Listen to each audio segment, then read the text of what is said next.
At my birthday dinner, my wife stood up and said, "Congratulations, failure. We're finished." 45 people laughed.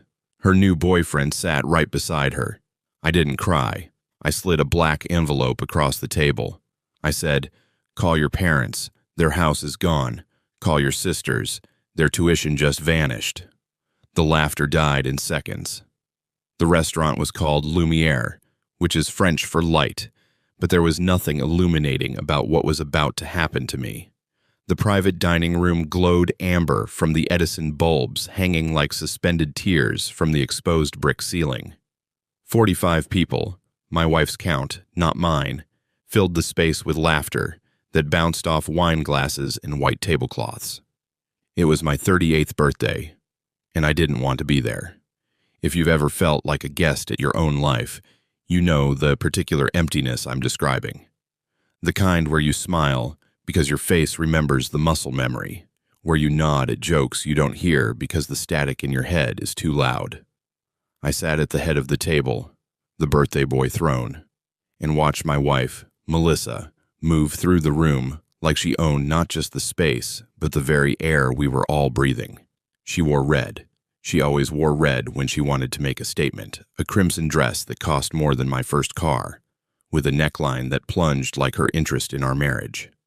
Her dark hair was pulled back in that severe bun she'd adopted 6 months ago, the one that made her look like a woman who'd gone to war and won.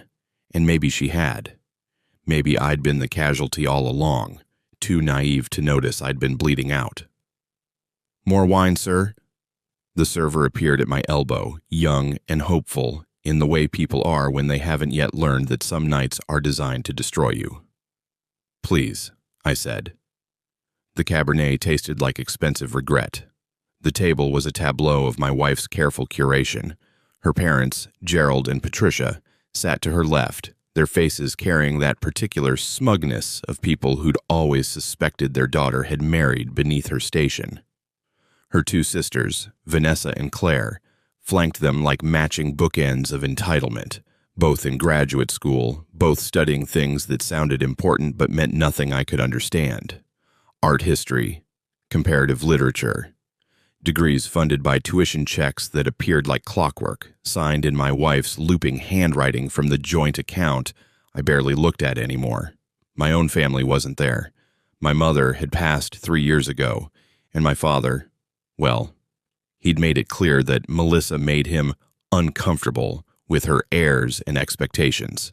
He'd sent a card with a Home Depot gift certificate. Classic. The rest of the 45 were Melissa's people. Her colleagues from the marketing firm where she'd climbed to creative director. Her book club friends who read things by authors with single names and discussed themes like they were, uncovering the Dead Sea Scrolls. Her yoga instructor, for God's sake. A woman named Sapphire who wore crystals and talked about energy while drinking champagne that cost $50 a bottle. And then there was him. Marcus sat 2 chairs down from Melissa, close enough to touch her if he wanted, far enough to maintain the theater of propriety. He was everything I wasn't, 6'3" to my 5'10", broad-shouldered where I was lean, with that kind of casual confidence that comes from never having to prove yourself because people just assumed you were valuable. He worked in finance. Of course he did. Melissa had introduced him as a dear friend from the gym 3 months ago, and I'd watched their friendship blossom with the kind of horror you feel watching a car accident in slow motion. You see it coming. You know what's going to happen, but you're powerless to stop it. I'd known for 4 months, not suspected, known. The kind of knowing that arrives not as a bolt of lightning, but as a slow, creeping certainty that restructures everything you thought was solid. It started small. Her phone, always face down. Her showers, suddenly longer, always with the door locked. The way she'd started going to the gym at 5 a.m. instead of after work, coming home flushed and radiant in a way I hadn't seen in years. And then I found the texts. Not because I was looking, that's what I told myself anyway, but because she'd left her laptop open on the kitchen counter, and the messages had popped up like little grenades. Can't stop thinking about Tuesday. You make me feel alive again. He doesn't see me the way you do. He, lowercase, dismissive, already dead and not worth capitalizing. That was me.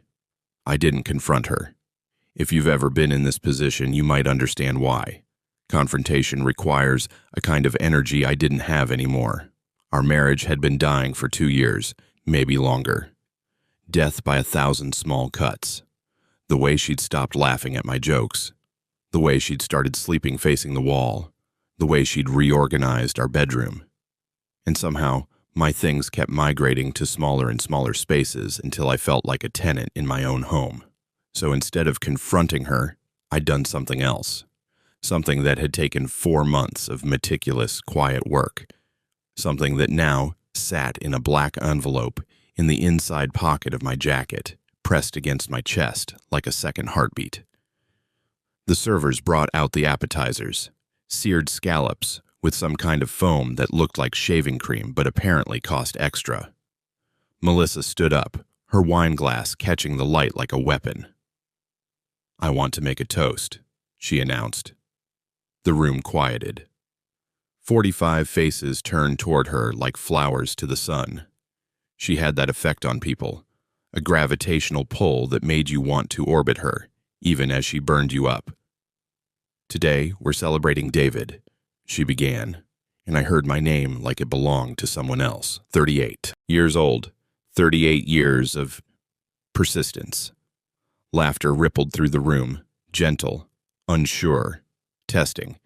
"David works in IT," she continued, and the way she said it, IT, made it sound like a disease. "He fixes computers. He's very good at fixing things that are broken. Although," she paused. The pause held weight. "Although he's not so good at fixing himself." The laughter grew louder. I felt Marcus watching me, his expression carefully neutral, like a poker player holding aces. When we met, David had dreams. He was going to start his own company. He was going to revolutionize something, I forget what. Cloud storage? Data security? It changed every few months. Her voice dripped with the kind of affectionate condescension you use for children who believe in Santa Claus. But dreams are expensive, aren't they? And reality is, well, reality is a job at Midstate Tech Solutions making $68,000 a year while your wife pays for everything else. My throat tightened. 68,000. She'd said the number out loud, monetizing my worth in front of everyone. The room had gone very quiet now. Even the servers had stopped moving. "I supported those dreams," Melissa said, her voice climbing, emboldened by the attention. "I paid for the LLC filing. I paid for the website design. I paid for the business cards that are still sitting in boxes in our garage because David never actually did anything with them." She took a sip of wine, a long one. "And I've been thinking, tonight, on David's birthday, about the difference between people who dream and people who do. About the difference between potential and actual achievement. About the difference between the man I married and the man I'm looking at." My fingers found the black envelope in my jacket. The paper was thick, expensive. I'd chosen it carefully. "So here's my toast," Melissa said, raising her glass higher. "To David, to 38 years of mediocrity. To a decade of marriage to a man who promised me the world and delivered me a life where I pay the mortgage, I pay the car payments, I pay for my parents' retirement home, I pay for my sister's education, I pay for everything while you fix Karen from accounting's laptop." The room was dead silent now. Even the ambient noise seemed to have evaporated. And then she said it. "Congratulations, failure.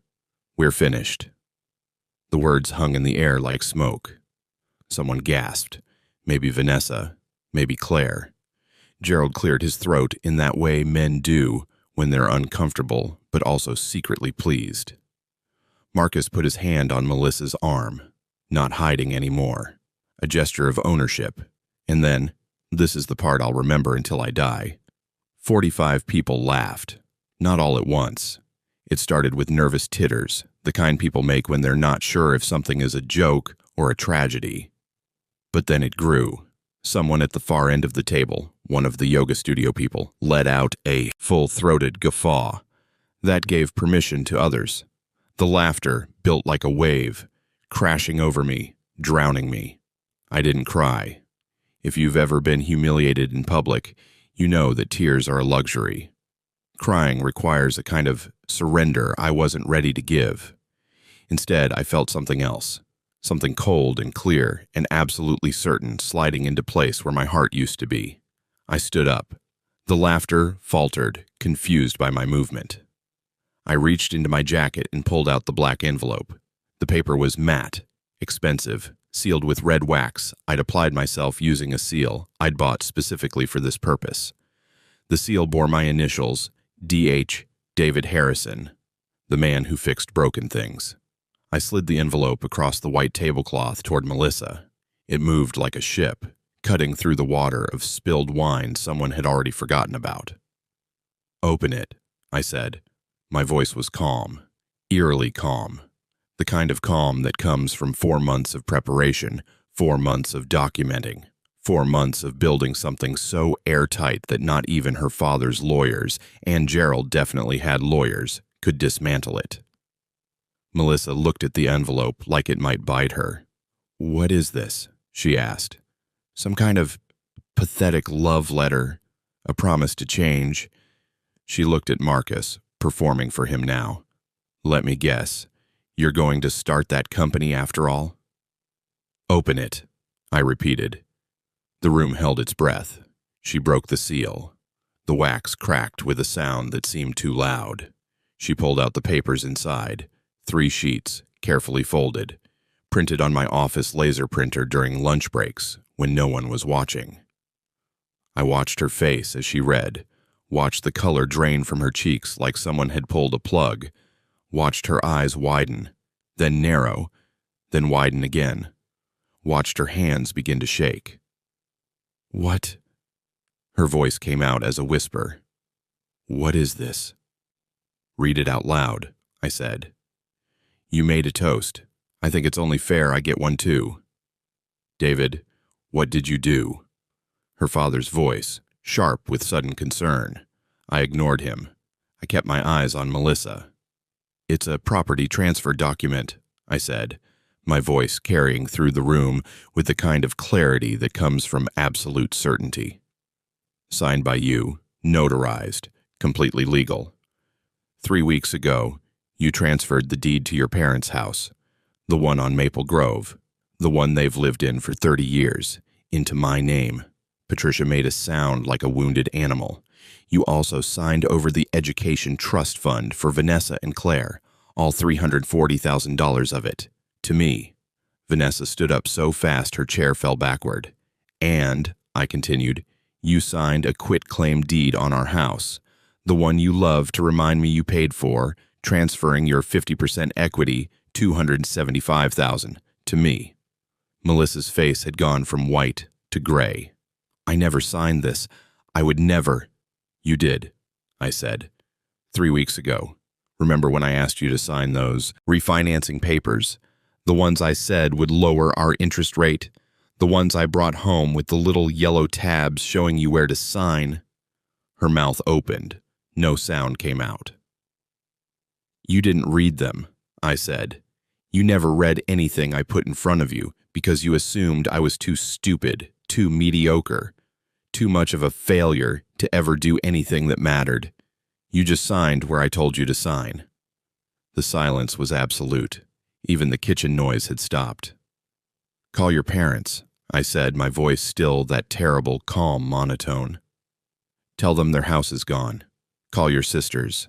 Tell them their tuition just vanished. Call your lawyer, Gerald, I'm sure you know a good one, and have them explain how every single signature, every witness, every notary stamp is completely, utterly legal." I picked up my wine glass and took a slow sip. "And Marcus?" I looked at him directly for the first time. "She's all yours. The woman who pays for everything. She just became the woman who owns nothing. Enjoy your gym sessions. The laughter was gone. In its place was something much worse. The sound of 45 people realizing they'd just witnessed not a birthday toast, but an execution.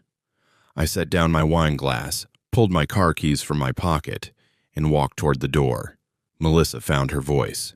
"You can't do this. You can't just—" "I already did," I said without turning around. "Happy birthday to me."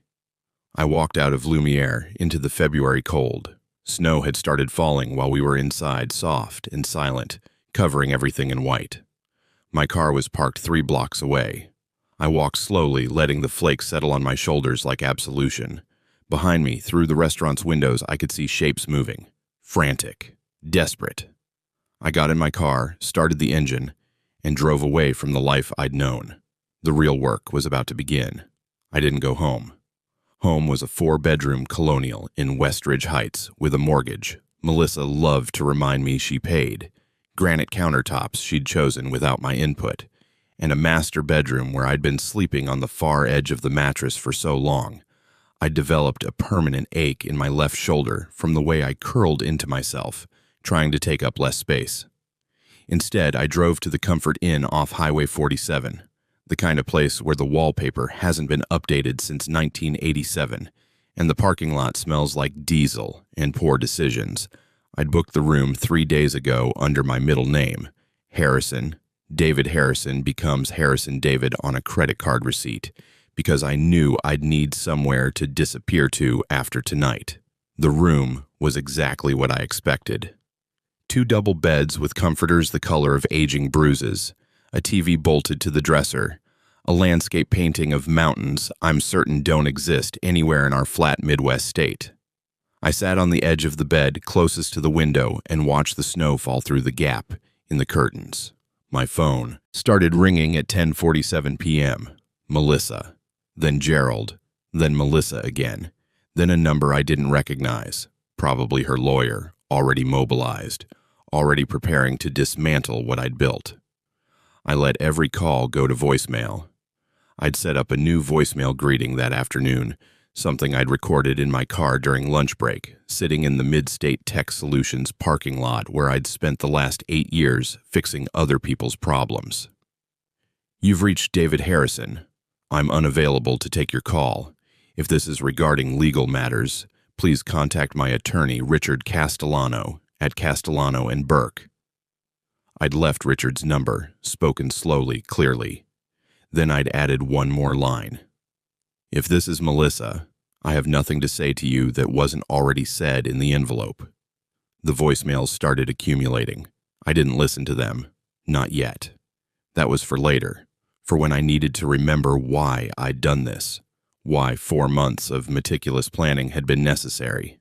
Instead, I opened my laptop, a personal one, nothing connected to work, nothing that could be traced or subpoenaed easily, and pulled up the folder I'd labeled Project Clarity. A joke, really. Melissa had always talked about getting clarity on things, clarity on our finances, clarity on our future, clarity on whether I was ever going to amount to anything. Well, here was clarity. The folder contained 847 files. If you've ever built a case against someone you love, and I use the word love loosely now, the way you might describe a scar as a memory of pain, you learn that documentation is everything. Evidence is poetry. Facts are weapons sharper than any words you could scream in an argument.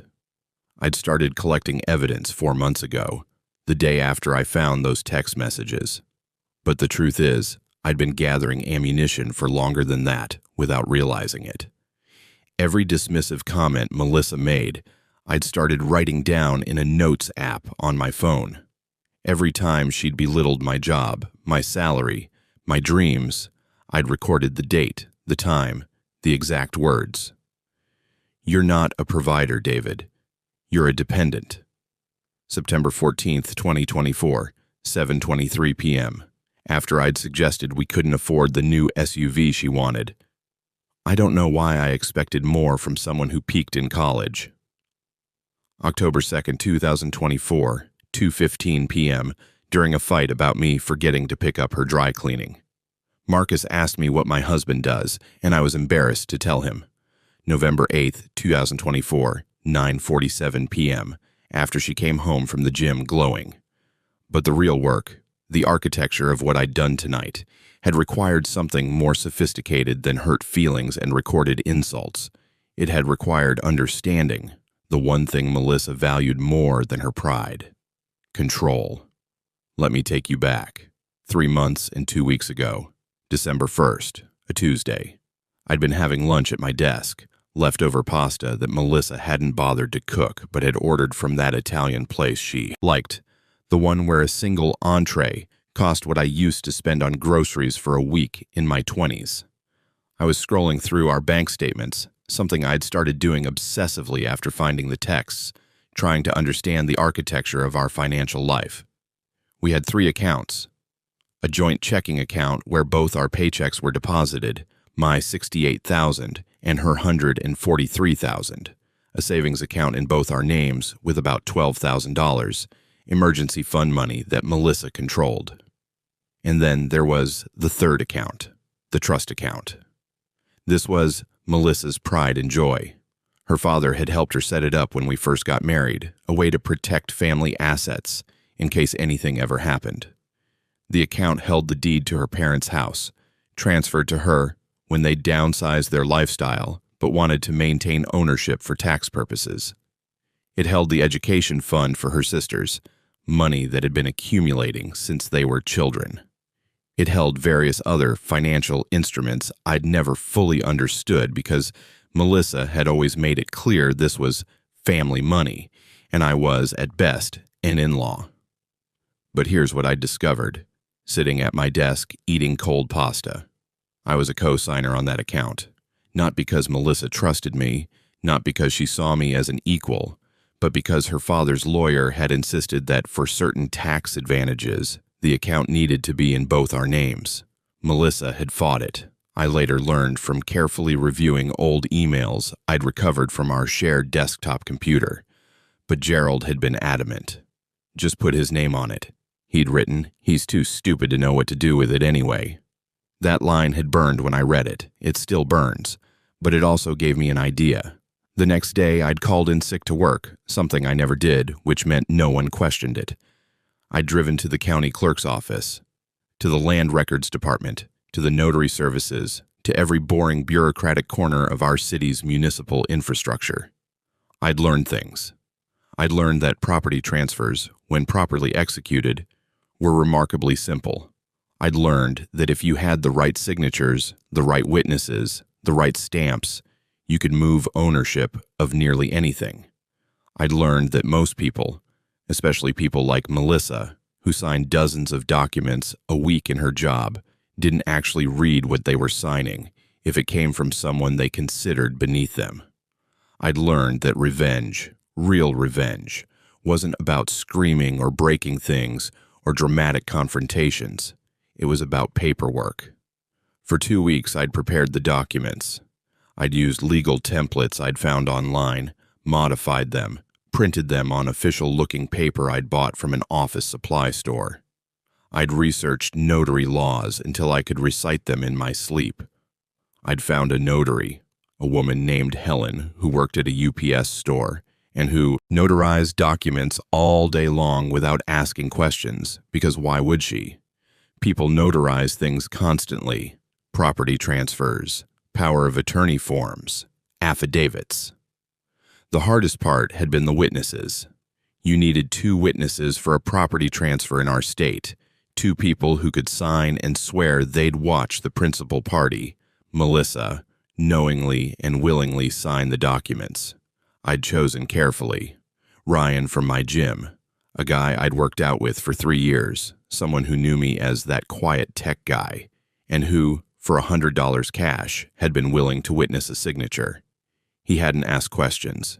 He'd signed where I'd indicated, dated it, printed his name in block letters. The second witness had been trickier. I'd needed someone with no connection to me, someone who couldn't be traced back through my social circles. I'd found her on TaskRabbit, a graduate student named Emily who did odd jobs for extra money. I told her I needed a witness for estate planning documents. She'd met me at a coffee shop, watched me sign a practice document. I'd forged Melissa's signature maybe 200 times by then, perfecting the loops and slants, and signed as witness. Another $100. Were the witness signatures fraudulent? Technically, yes. They'd witnessed me signing, not Melissa.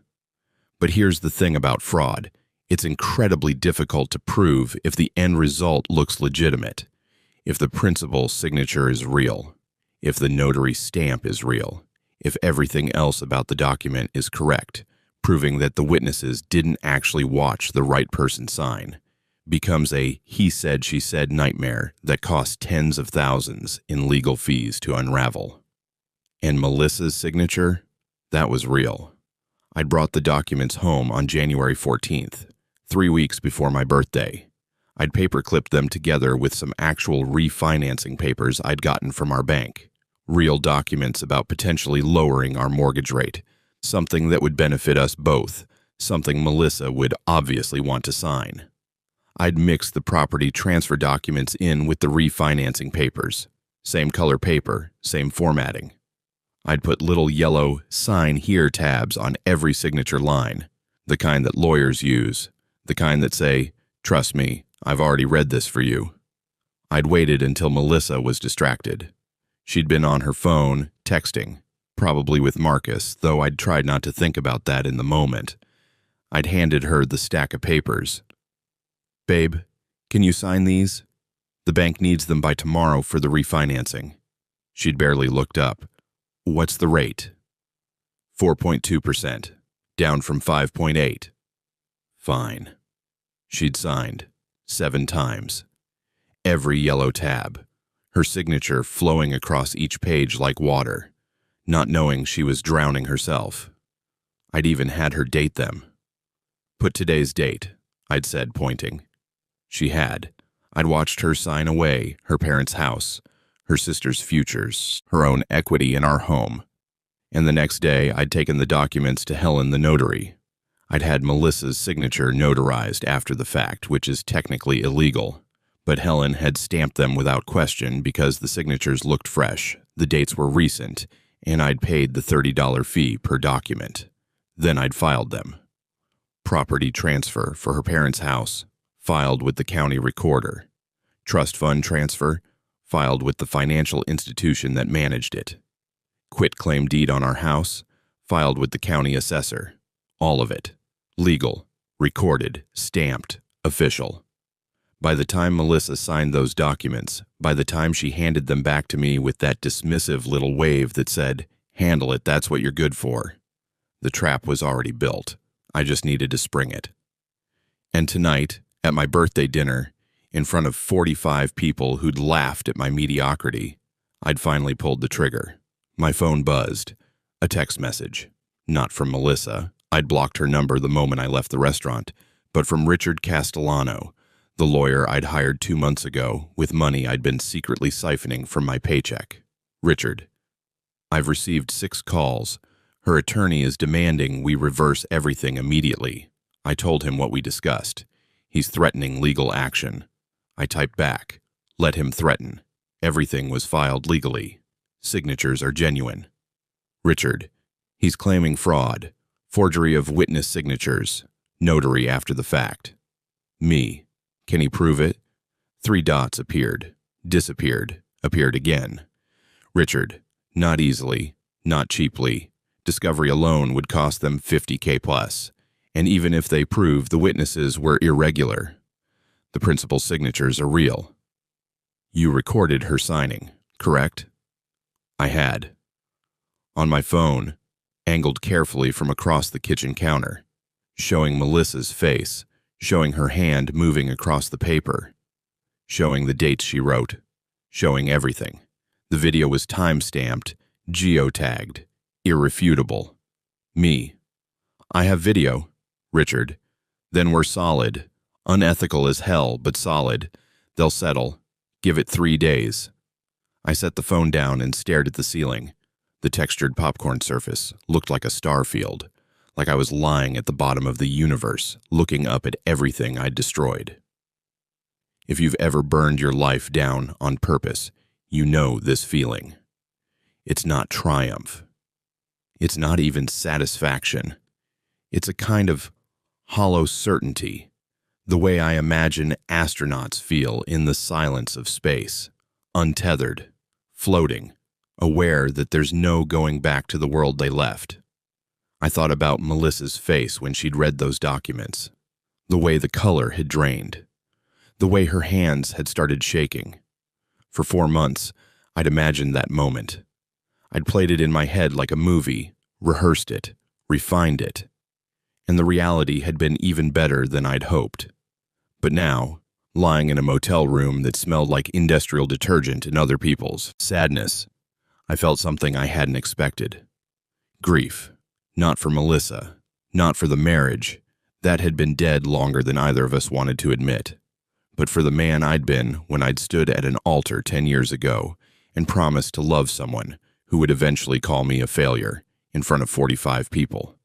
That David wouldn't recognize this David. That David had believed in things like trust and partnership and growing old together. That David had thought that love could survive disappointment. That effort mattered more than outcomes. That being a decent person was enough. This David knew better.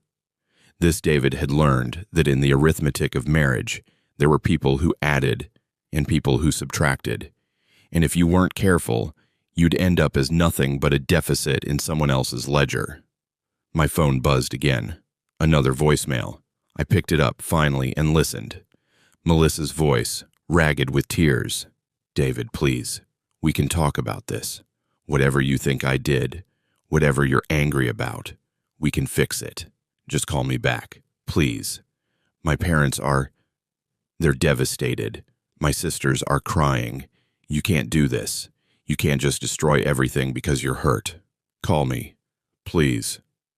I deleted it. The next message was Gerald, his voice tight with barely controlled rage.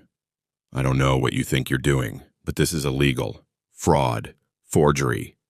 I've already contacted my attorney and we're filing criminal charges. You'll be in prison by the end of the week. And when you are, I'll make sure you never see a cent of anything you think you've stolen. Call me back, and we'll discuss how you're going to fix this. I deleted that too. The third message made me pause. A woman's voice I didn't recognize. Soft. Measured. Mr. Harrison, this is Detective Sarah Chen with the Metropolitan Police Department. Your wife has filed a report alleging fraud and identity theft. I'd like to speak with you at your earliest convenience. Please call me at... I saved that one. Because here's what Gerald didn't understand, what Melissa didn't understand, what none of them understood. I hadn't done this without knowing exactly what could happen next. I'd planned for the lawyers. I'd planned for the threats. I'd planned for the police. I'd planned for everything. Almost. What I hadn't planned for was how quiet the room would be after I'd destroyed everything. How the silence would feel like a presence, like a ghost of the life I'd just cremated. I pulled out my laptop again and opened a different folder. This one was labeled Phase 2, because the black envelope, the documents, the public humiliation at my birthday dinner, that was just the beginning. The Comfort Inn served continental breakfast from 6 to 9 a.m. I knew this because I'd stayed here once before, 7 years ago, when Melissa and I had our worst fight, and she told me to get out until you can act like an adult. I'd come to this exact hotel, room 237, ironically. I'd sat on a bed identical to this one, and convinced myself that marriages went through rough patches, that love was about weathering storms, that the woman who'd screamed at me for forgetting to pick up her prescription was just stressed from work and didn't mean the things she'd said. I'd gone home the next morning with apologies prepared like ammunition. I'd bought her flowers, pink roses, her favorite.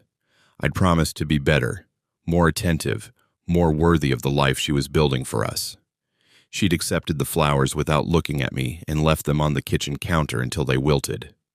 That David, the one who'd bought flowers and apologized for existing, felt like a character from someone else's story now, A cautionary tale. A ghost. I didn't sleep that night. Instead, I sat with my laptop and reviewed Phase 2, making sure every piece was in position, every domino ready to fall.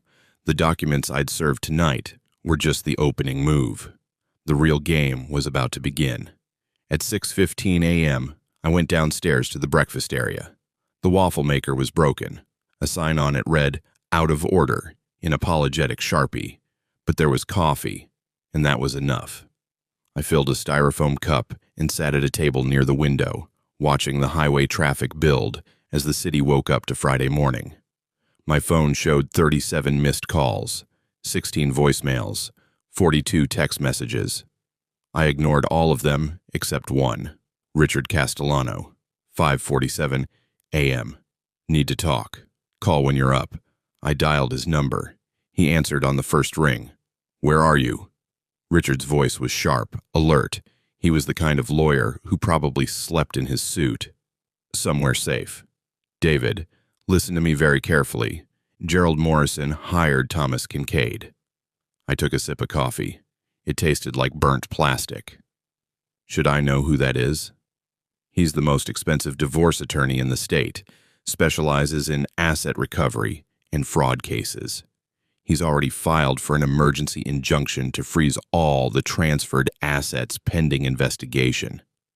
Can he do that? He can try. I've filed a counter motion arguing that the transfers were legally executed and that any attempt to reverse them without proving fraud would violate due process. But David, Richard paused. Kincaid doesn't file emergency motions unless he thinks he can win. He's got something. I watched a semi-truck roll past on the highway, carrying cargo to somewhere that wasn't here. What does he have? The notary, Helen Chu from the UPS store. They tracked her down and got a statement. She admitted she notarized the documents after the fact, without Melissa present. My stomach tightened. That makes the notarization invalid, not the signatures. Technically correct, but it opens the door to arguing the entire transaction was fraudulent. If the notary was compromised, what else was?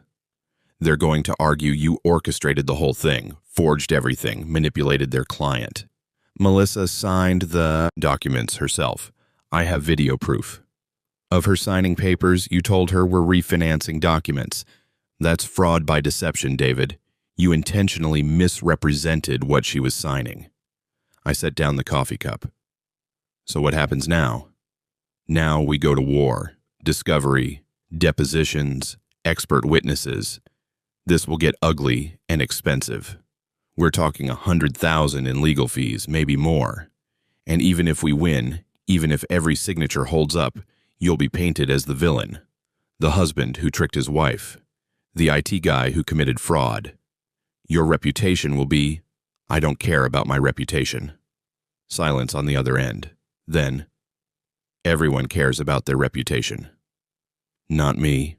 Not anymore. I watch the steam rise from my coffee, curling into nothing. What I care about is making sure she understands what it feels like to lose everything. To have someone take your security and crumple it up like garbage. To stand in a room full of people and realize you're worth nothing to the person who promised to love you. David. Richard's voice softened. I'm your lawyer, not your therapist. But I have to ask, is this really what you want? Because once we start down this road, there's no coming back. Your marriage is over. Your relationship with her family is over. You'll be fighting in court for years. For what? Money, property, revenge, dignity, I said quietly. I want my dignity back. Another pause, then, okay, then we fight. But I need you to do exactly what I say. Don't talk to anyone. Don't answer calls. Don't post on social media. Don't do anything that could be used against you. And David, if there's anything else, anything you haven't told me, now is the time. I thought about Phase 2, about the folders on my laptop, about the things I'd discovered during 4 months of digging through financial records and email accounts and phone bills. "There's more," I said. "A lot more. But not about the documents. About Melissa." "What kind of more?" "The kind that's going to make her wish she'd just signed the divorce papers and walked away quietly." "Let me take you back further. Not 3 months ago, not a year ago, 10 years ago, to the beginning. I met Melissa at a technology conference in Chicago. She was there representing her marketing firm, working a booth for some cloud storage company that no longer exists. I was there as a junior systems analyst, hoping to network, hoping to find investors for the app I'd been developing in my spare time, something that would revolutionize how small businesses manage their data security. She'd been wearing blue that day, a navy dress that made her look professional and approachable at the same time. Her hair was longer then, cascading over her shoulders in waves that caught the convention center lights. She'd smiled at me when I'd stopped at her booth, not the practice marketing smile, but something genuine, something that made me think maybe I was worth smiling at. "Tell me about your app," she'd said after I'd fumbled through an introduction. I'd talked for 20 minutes. She'd listened like every word mattered. When I'd finished, she'd handed me her card and said, "Take me to dinner and tell me the rest." I'd taken her to a tapas place that was too expensive for my budget, but seemed appropriate for someone like her. She'd ordered wine I couldn't pronounce and talked about her dreams of becoming creative director, of building campaigns that changed how people thought about brands, of making enough money to support her family who'd struggled for too long. I'd fallen in love with her ambition, with her confidence, with the way she'd looked at me like I was someone who could build the future she wanted. We'd married 14 months later. Small wedding, her choice. She'd wanted to save money for real things, not one day of expensive flowers. We'd honeymooned at her parents' lake house instead of going to Italy like I'd suggested. She'd explained that her family needed help with some repairs, and wouldn't it be more meaningful to spend our first week as a married couple contributing to something that mattered? I'd agreed. I'd agreed to everything back then. The first year was good. We'd lived in a one-bedroom apartment in the city. I'd worked at Mid-State Tech Solutions while developing my app on nights and weekends. Melissa had climbed from account manager to senior account manager. We'd eaten takeout on the couch and talked about the life we'd build together. Year 2 was when the cracks started showing. Melissa had made creative director. Her salary had jumped from $65,000 to $95,000. Suddenly, our apartment was too small, our neighborhood too urban, our lifestyle not reflective of who we're becoming. We'd moved to Westridge Heights. The mortgage was $2,800 a month. Melissa had paid the down payment from her savings. She'd reminded me of this approximately 200 times in the 8 years since. My app had launched that year. I'd spent 3 years building it, testing it, perfecting it. I'd poured $20,000, money borrowed from my father, money I'd saved, money that represented every spare dollar I had, into development and marketing. It had failed within 6 months, not spectacularly, not in a way that made the news or became a learning opportunity, just quietly, slowly, like a plant dying from neglect. The user base never grew beyond 73 people. The revenue never exceeded $800. The dream I'd built it on simply evaporated like morning dew. Melissa had been understanding at first. "It happens," she'd said. "Most startups fail. You tried." But the understanding had curdled over time, fermented into resentment. The 20,000 became the 20,000 you wasted. My development time became the time you spent ignoring me. My failure became evidence of my character, proof that I was, as she'd eventually say, someone who dreams but never delivers. Year 3 through year 10 were a slow descent. Her salary climbed, 110, 125, 143. Mine stayed frozen at 68,000 because Mid-State Tech Solutions didn't believe in merit raises, only cost of living adjustments, and even those were stingy. The financial imbalance became the foundation of our marriage. Melissa paid for everything that mattered: the mortgage, the cars, her parents' expenses when Gerald's investments had soured and they'd needed to downsize, her sister's education funds, vacations, furniture, the life we lived. I paid for groceries, utilities, my own car insurance, small things, invisible things. And with every payment she made, every bill she covered, every check she wrote, she'd accrued power. The power to remind me, the power to diminish me, the power to slowly transform me from her husband into her dependent. By year 8, I'd stopped voicing opinions about our life. When she'd wanted to redo the kitchen, I'd nodded. When she'd wanted to buy a new SUV, I'd said nothing. When she'd transferred money to her parents, to her sisters, to causes she cared about, I'd watched our account balance drop and said nothing because what right did I have to question how she spent her money? By year 9, I'd become a ghost in my own home. I'd wake up, go to work, come home, eat dinner in front of the TV while Melissa worked in her home office, then go to bed. We'd stopped having sex, stopped having conversations, stopped pretending we were anything other than two people sharing a space out of inertia. And then came year 10, the year Marcus appeared, the year I'd found those text messages and realized Melissa hadn't just stopped loving me, she'd started loving someone else. The year I'd decided to stop being a ghost and become something else entirely. My phone buzzed. A text from a number I didn't recognize. Unknown, this is Vanessa. I don't know what you think you're doing, but you just destroyed my future. That education fund was supposed to pay for my PhD, my degree, my career. You're a pathetic little man who couldn't handle that his wife was better than him. I hope you rot. I stared at the message. Vanessa was 26, brilliant, and completely oblivious to where her money had come from. She thought the education fund was family money, some inheritance from grandparents who'd been wise with their investments. It wasn't. I typed back, ask your sister where the money really came from. Ask her who made the deposits. Ask her to show you the bank statements. 3 dots appeared, disappeared, appeared again. Vanessa. What are you talking about? Me. The education fund. $340,000. Every dollar of it came from Melissa's salary over the past 8 years. Money she earned. Money she deposited. Money that legally was marital property because it was earned during our marriage. Not family money. Our money. And she gave it to you without ever discussing it with me. The dots disappeared and didn't come back.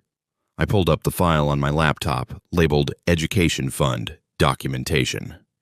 Inside were 8 years of bank statements showing transfers from our joint account to the trust fund. Transfers of $3,000, $5,000, sometimes $10,000 at a time. Money that had been presented to me as helping family, but had actually been building a fund I'd had no say in creating. $340,000. That was 8 years of vacations we didn't take. 8 years of repairs on our house I'd been told we couldn't afford.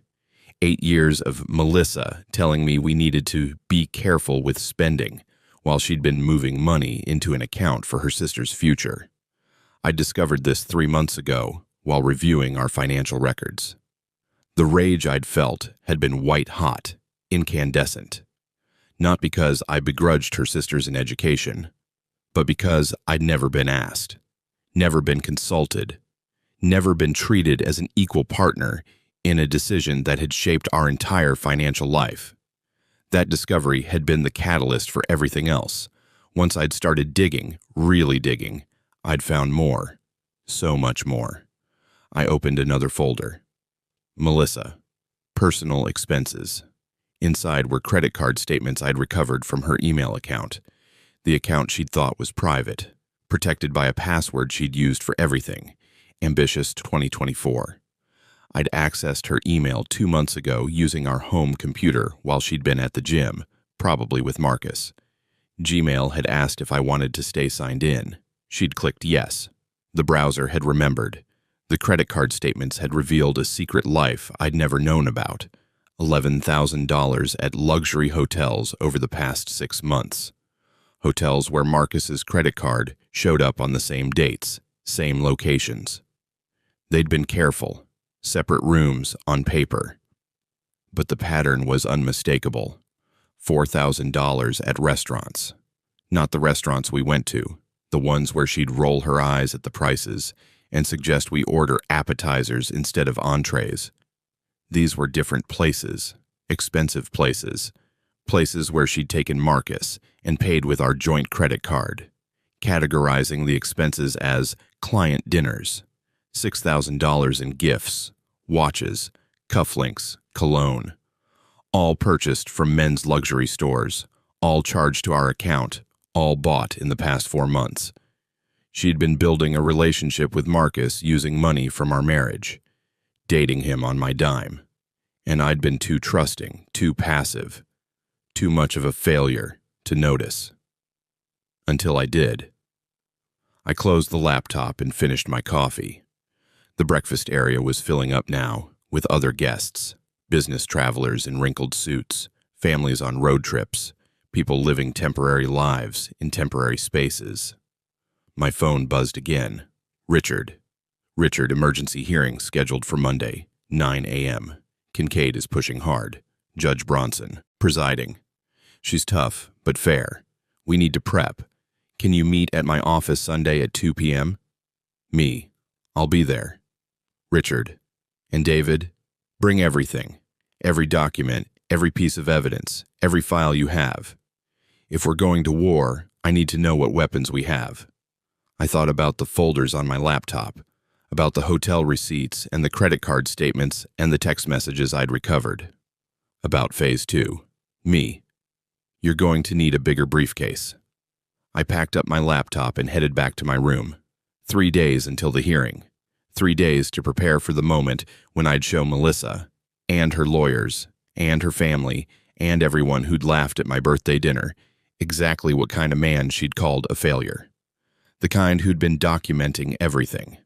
The kind who'd been building a case while she'd been building a life with someone else. The kind who knew that in court, evidence mattered more than money. And I had enough evidence to bury her. Sunday afternoon arrived wrapped in gray clouds that threatened snow but never delivered. I drove to Richard Castellano's office in the financial district, a glass tower that reflected the colorless sky like a mirror held up to nothing. His firm occupied the 14th floor. Castellano and Burke, established 1987, specializing in complex litigation and asset protection.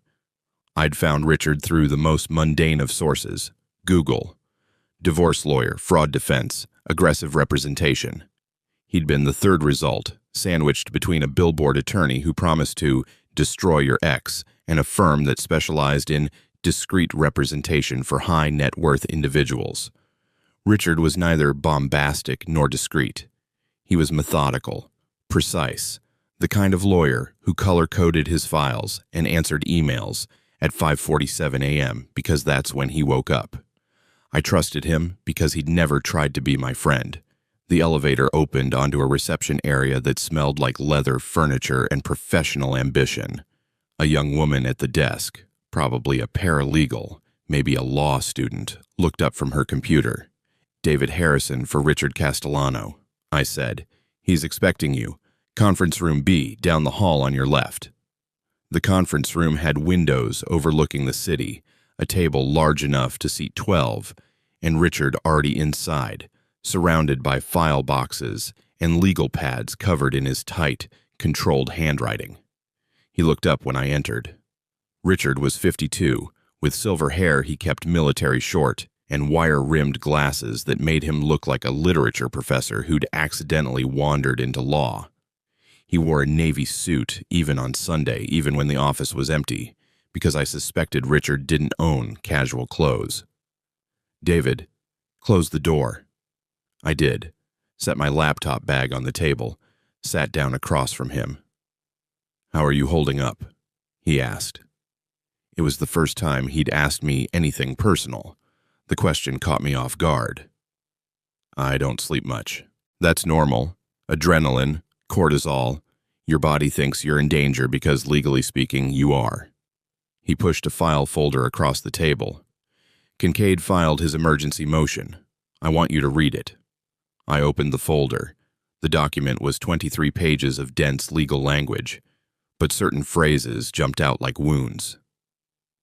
Fraudulent misrepresentation of documents, systematic deception and manipulation, exploitation of marital trust for personal gain, psychological abuse through financial coercion. That last one made me laugh, a sharp, bitter sound that echoed in the empty conference room. Psychological abuse, I said. That's rich. They're building a narrative, Richard explained. You're the controlling husband who tricked his successful wife into signing away her family's security. They're going to paint you as predatory, calculating, vindictive. They're going to make you the villain. I am the villain. Richard removed his glasses and cleaned them with a cloth from his pocket. No, you're the reaction. There's a difference, but we need to make sure Judge Bronson understands that difference. Which brings me to what I need from you. He pulled out a yellow legal pad. I need to understand the complete timeline, not just the documents you had Melissa sign. Everything. When did the marriage start deteriorating? When did you first suspect infidelity? When did you begin planning this? What evidence do you have beyond the signed documents? I opened my laptop. How much time do you have? All of it. For the next 2 hours, I walked Richard through everything. The text messages I'd found 4 months ago, the emails I'd recovered from Melissa's account, the credit card statements showing hotel rooms and expensive dinners and gifts for Marcus, the bank records showing $340,000 transferred to her sister's education fund without my knowledge or consent, the property transfer to her parents that had been structured to avoid estate taxes while keeping me completely out of the loop. Richard took notes. Occasionally, he'd stop me, ask for clarification, request to see specific documents. His expression never changed. No shock, no judgment, just the steady accumulation of facts. When I finished, he set down his pen and looked at me for a long moment. "This is good," he said finally. "This is very good. Kincaid is going to argue you're a fraud. We're going to argue you're a husband who discovered massive financial infidelity and took legal action to protect yourself. Is that what I am? Does it matter? We're not in therapy, David. We're in court. What matters is the story we tell and whether we can support it with evidence." He tapped the legal pad. "And you have enough evidence to sink a battleship." He stood up and walked to the windows.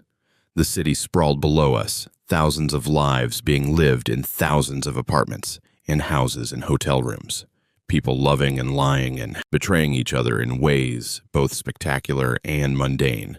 "Let me tell you how this is going to play out," Richard said, his back still to me. "Tomorrow morning we'll walk into Judge Bronson's courtroom. Kincaid will present his emergency motion. He'll have Melissa on the stand, crying, talking about how you manipulated her, how she trusted you, how she had no idea what she was signing. He'll have the notary's statement about backdating the documents. He'll make you look like a monster.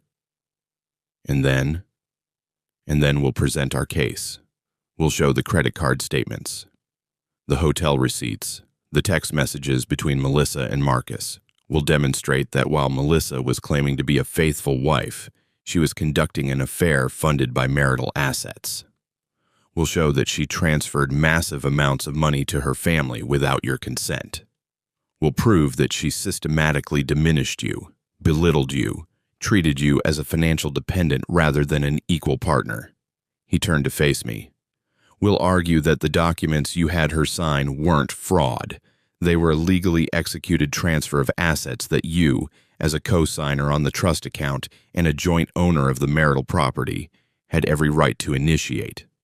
We'll argue that her signatures are valid, that she signed willingly even if she didn't read what she was signing, and that her failure to read documents before signing them doesn't constitute fraud on your part.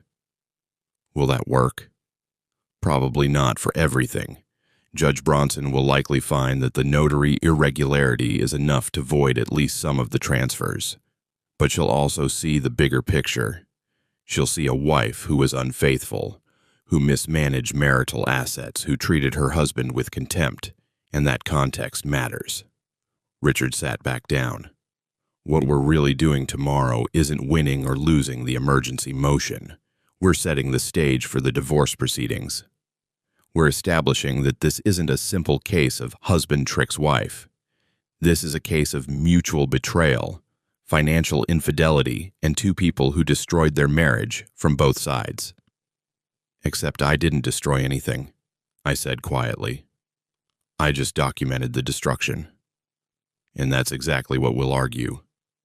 I spent that night in the hotel room preparing, not for the legal proceedings, Richard had that covered, but for what came after, for phase 2. Let me explain something about revenge. Real revenge isn't a single moment. It's not one dramatic gesture, one mic drop line, one perfect gotcha that makes everything right. Real revenge is a campaign. It's systematic. It's patient. It's understanding that destroying someone who destroyed you requires more than just legal documents. It requires showing them who they really are. I discovered something during my 4 months of investigation, something that had started as suspicion and hardened into certainty. Melissa wasn't just having an affair with Marcus. She was planning to leave me for him, and she was planning to take everything. The evidence was in her emails, messages to her attorney, not Kincaid, a different one, someone who specialized in strategic divorce planning, discussing how to maximize asset retention and minimize spousal obligations. Messages that outlined a plan to file for divorce 6 months from now, after she'd had time to restructure certain accounts and document David's financial dependence. She'd been building a case against me, gathering evidence of my failures as a husband and provider, creating a paper trail that would paint her as the long-suffering spouse who'd finally had enough of carrying a dead weight. The irony was almost beautiful. While I'd been documenting her affair and financial infidelity, she'd been documenting my inadequacies. We'd both been preparing for war, circling each other like wounded animals, neither knowing the other had already drawn blood. But I'd struck first. And now, sitting in my hotel room with my laptop open and 3 days of evidence spread across the bed, I was preparing the second strike. Phase 2 wasn't about money or property. Those were just means to an end. Phase 2 was about exposure, about making sure everyone who'd laughed at my birthday dinner understood exactly who Melissa Morrison really was. I opened a folder labeled Social Capital. Inside were screenshots, hundreds of them. Melissa's social media presence, carefully curated, perfectly filtered, a monument to her success and her values. Instagram posts about empowering women in the workplace. LinkedIn articles about ethical leadership and authentic living. Facebook updates about gratitude and choosing happiness and being true to yourself. All of it a lie. I downloaded every post, every photo, every comment she'd ever made. I'd organized them chronologically, and now I was going to create something that would live forever on the internet, searchable and undeletable and absolutely devastating. A website. The domain was already registered, therealmelissamorrison.com. I'd bought it 6 weeks ago using a privacy service that masked my ownership. The hosting was paid for 3 years in advance through a company in Iceland that didn't ask questions. The website would be simple, clean, professional, just like Melissa. The homepage would feature a photograph from our wedding, the two of us smiling, young, full of hope. Below it, a single line. This is the story of what happened to that hope. The site would be divided into sections. The public persona, her social media posts about ethics and authenticity, displayed alongside the dates she'd been texting Marcus about their affair. The financial truth, detailed breakdowns of how she'd transferred marital assets to her family without consent, how she'd spent thousands on her affair, how she'd systematically excluded me from financial decisions while claiming to be a partner. The affair, not explicit. I wasn't going to publish private photos or intimate details, but the hotel receipts, the credit card charges, the pattern of deception. All of it time-stamped, geotagged, irrefutable. The birthday, a transcript of what she'd said at my birthday dinner, created from the audio I'd recorded on my phone. Every word, every laugh from the crowd, every humiliation. The documents. The black envelope contents, the signatures, the legal transfers, everything that showed she'd signed away her family's security without reading what she was signing. And at the bottom of every page, a simple disclaimer. All information presented here is factual and supported by documented evidence. This website exists because the truth matters more than reputation. I wasn't going to launch it yet, not until after the court hearing. Not until I saw how Judge Bronson ruled, how Melissa reacted, how much fight she had left in her. But it was ready, waiting, a loaded gun I could fire with a single click. If you think this makes me cruel, you're right. If you think this makes me vindictive, you're right about that too. But if you think I should have just accepted the humiliation, accepted the affair, accepted being called a failure in front of 45 people and moved on with dignity, then you've never been destroyed by someone who promised to love you. Dignity is what you have before someone takes everything else. Revenge is what you have after. My phone buzzed. A text from a number I recognized. My father. Dad. Heard from Melissa's father. He called me angry, said you did something to their house. What's going on, son? I stared at the message. My father and I talked maybe 3 times a year. Birthdays. Christmas. The occasional check-in that felt more like obligation than connection. We'd never been close, not since my mother died. Not since he'd made it clear he didn't approve of Melissa, and I'd married her anyway. Me. It's complicated. I'll explain later. Dad. Gerald says you committed fraud. Says you're going to prison. Me. I'm not going to prison. Dad. He also said Melissa was leaving you. Said she finally got tired of supporting a man with no ambition. There it was. Even my own father, hearing the story secondhand, immediately assumed it was my fault. That I'd been the problem. That Melissa, successful and sophisticated Melissa, had finally seen sense. Me. Did he tell you she was having an affair? 3 dots appeared. Disappeared. Appeared again. Dad. No. Me. Did he tell you she spent thousands of marital dollars on her boyfriend? Or that she transferred $340,000 to her sisters without telling me? Or that she publicly humiliated me at my birthday party? The dots disappeared and didn't return. I set the phone down and walked to the window. The parking lot was nearly empty. A few cars, a few travelers, a few people moving through their lives with problems that probably felt insurmountable, but were nothing compared to watching your marriage get cremated in public. My phone buzzed again. Dad. Son, listen to me. Whatever happened between you two, fraud is serious. Prison is serious. If you did something illegal, you need to fix it before it's too late. Me. I didn't do anything illegal. I had my wife sign legal documents. She signed them willingly. The fact that she didn't read them isn't my problem. Dad. But you tricked her. Me. She tricked me for months. She just did it without paperwork.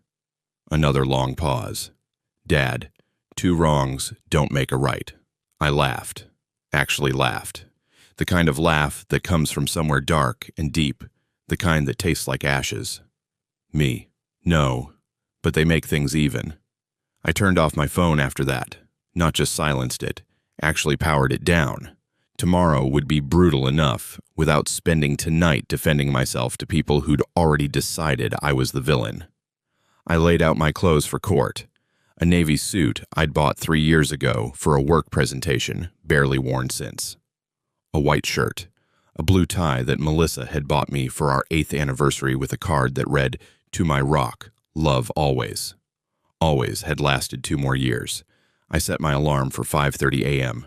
Richard wanted me at his office by 7 UNC. to review our strategy one more time before we headed to the courthouse. I needed to shower, eat something, try to look like a man who hadn't spent 3 days in a hotel room planning the systematic destruction of his wife's reputation. But before I tried to sleep, I opened my laptop one more time and pulled up therealmelissamorrison.com. The site sat there, unpublished, waiting in the digital ether, like a bomb that hadn't detonated yet. I scrolled through the pages, read the transcripts, looked at the evidence, saw 10 years of marriage distilled into data points and timestamps and credit card receipts. This is what love becomes when it dies, I thought. Not poetry, not even pain, just evidence. Just proof that something existed once and then didn't. And here are the records showing exactly when and how it ended. I closed the laptop and tried to sleep.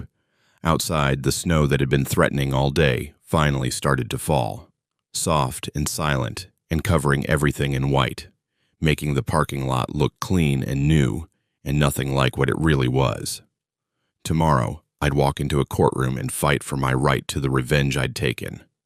Tomorrow, Melissa would learn that calling someone a failure doesn't make them one. Tomorrow, the real war would begin.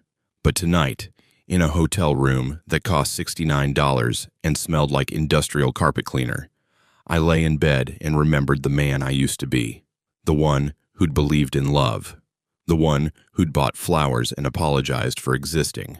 I didn't miss him, but I mourned him anyway. The courthouse was built in 1923, back when people still believed in the weight of justice and designed buildings to reflect it. Stone columns, marble floors, ceilings so high they made you feel small in the way cathedrals do. I'd driven past it 1,000 times and never thought I'd walk through those doors as anything other than a spectator in my own life. Richard met me in the lobby at 8:30 a.m. He carried a leather briefcase that looked older than both of us, worn at the edges in a way that suggested experience rather than neglect. "Ready?" he asked. I wasn't, but I nodded anyway. We took the elevator to the 4th floor, Family Court Division. The hallway smelled like floor polish and nervous people. Lawyers huddled with clients in corners, speaking in urgent whispers. A woman sat on a bench, crying quietly, while a man, her husband, her soon-to-be ex-husband, sat 3 feet away, staring at his phone.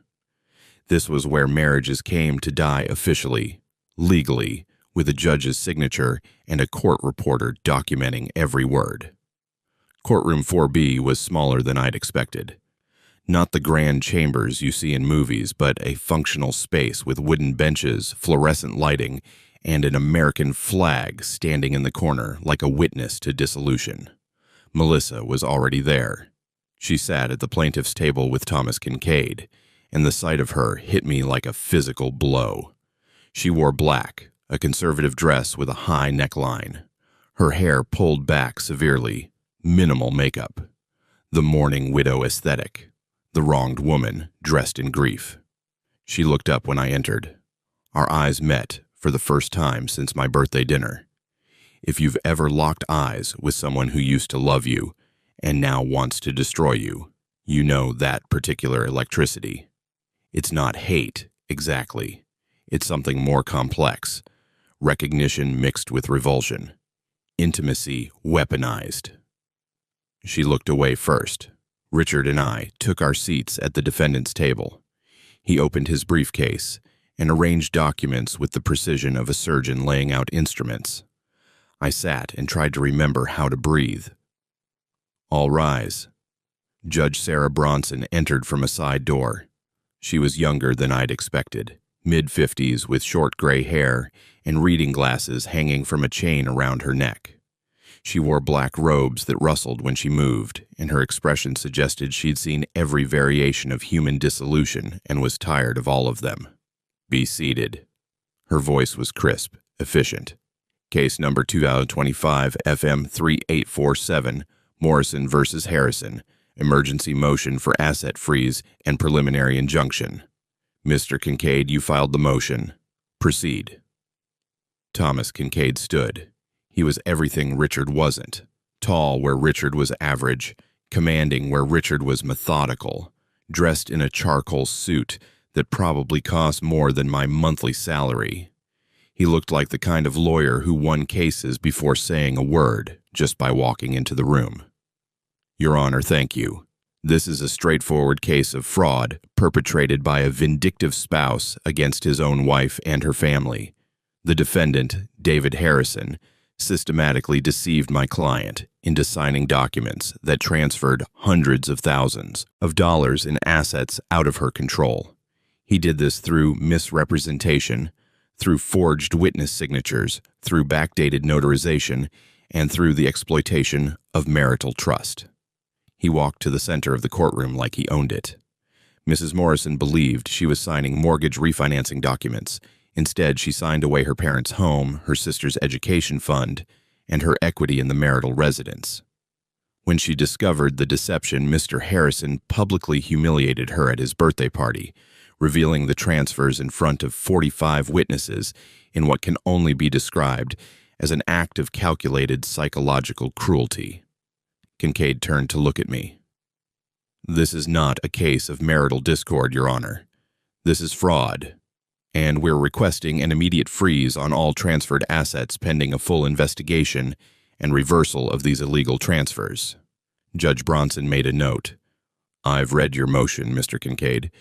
What I want to know is, are the signatures genuine? The principal's signatures are genuine, but they were obtained through fraud. Mrs. Morrison will testify that she had no knowledge of what she was actually signing. Then let's hear from her. Mrs. Morrison, please take the stand.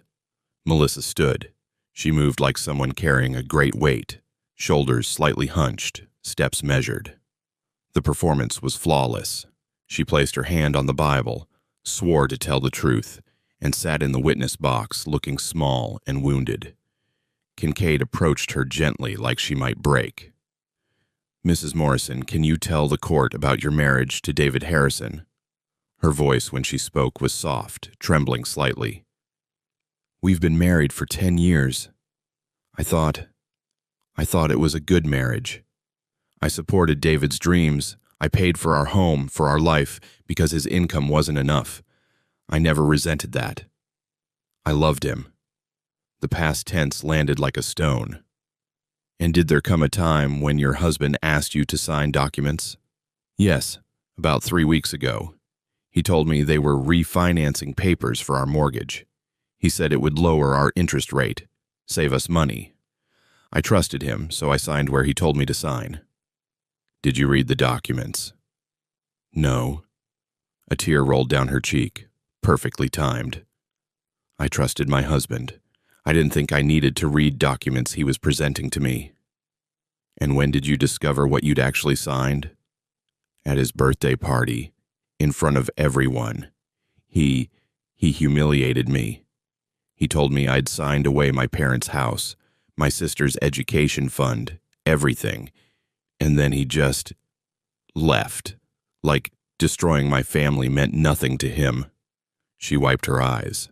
I wondered if the tears were real, or if she'd learned to cry and command during 10 years of manipulating me. Mrs. Morrison, during your marriage, did you contribute significantly more financially than your husband? Yes, my salary is more than double his.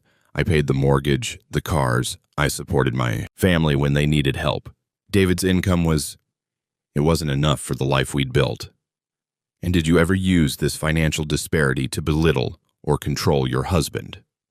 Never. She looked directly at the judge now. I loved David.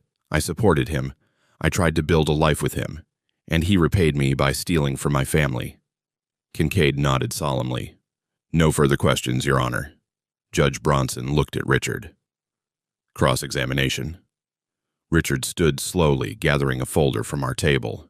He approached Melissa like she was a puzzle he was about to solve. Mrs. Morrison, you testified that you loved your husband. Is that correct? Yes. And you supported him financially? Yes. Did you also support someone else financially during your marriage? Melissa's expression flickered, just for a moment. I don't understand the question. Richard opened the folder. Your Honor, I'd like to enter into Evidence Exhibit A, credit card statements from Mrs. Morrison's American Express account, which is funded by the couple's joint checking account. He handed copies to the judge, to Kincaid, and approached Melissa with a third copy. Mrs. Morrison, can you explain these charges? The Ritz-Carlton, January 15th, $847. The Mandarin Oriental, January 22nd, $923. The Peninsula Hotel, February 3rd, $1,104. Melissa's face had gone pale. Those were business trips. Business trips? Richard's voice remained calm, almost gentle. Can you explain why Marcus Chen's credit card shows charges at the exact same hotels on the exact same dates? The courtroom went silent. Even the court reporter stopped typing for a moment. We had meetings, client meetings, at hotels. Richard pulled out another document. Here are your employer's travel expense reports. No business trips to those locations on those dates. No clients in those cities. Just you and Mr. Chen, checking into luxury hotels on the same nights. Kincaid stood. Your Honor, this is irrelevant to... I think it's very relevant, Judge Bronson interrupted. Sit down, Mr. Kincaid. Continue, Mr. Castellano. Richard turned to the next page. Mrs. Morrison, can you explain these charges? Cartier, December 10th, men's watch, $3,200. Burberry, December 18th, men's cashmere coat, walnut $850. Tiffany & Co., January 5th, men's cufflinks, $890. Those were gifts. For whom? Melissa's jaw tightened. That's private. Not when it's purchased with marital funds. Were these gifts for your husband? No. Were they for Marcus Chen? She didn't answer. Your Honor, I'd also like to enter Exhibit B, text messages recovered from Mrs. Morrison's phone. Richard distributed another set of documents. Mrs. Morrison, did you send these messages to Marcus Chen? He read from the page. I can't stop thinking about Thursday. You make me feel alive in ways I forgot existed. That was sent on November 10th. David is working late again. Can you meet me at our place? Sent November 18th, 6:47 p.m. I'm going to leave him. I just need time to make sure I don't lose everything in the process. Sent December 2nd. The tears on Melissa's face were different now, not performed, not calculated. These were tears of exposure, of watching your secrets become public record. Mrs. Morrison, were you having an affair with Marcus Chen during your marriage? That's not what this case is about. Answer the question, Judge Bronson said quietly. Melissa looked at her lawyer, at the judge, at me. Yes. The word hung in the air like smoke. And you funded this affair with money from your joint marital account? I earned that money. That's not what I asked. Did you spend thousands of dollars on hotels, gifts, and dinners with Marcus Chen using funds from the account you shared with your husband? Yes. Richard nodded and returned to our table. Mrs. Morrison, you testified that you supported your family during the marriage. Can you tell the court about the education fund you established for your sisters? Yes.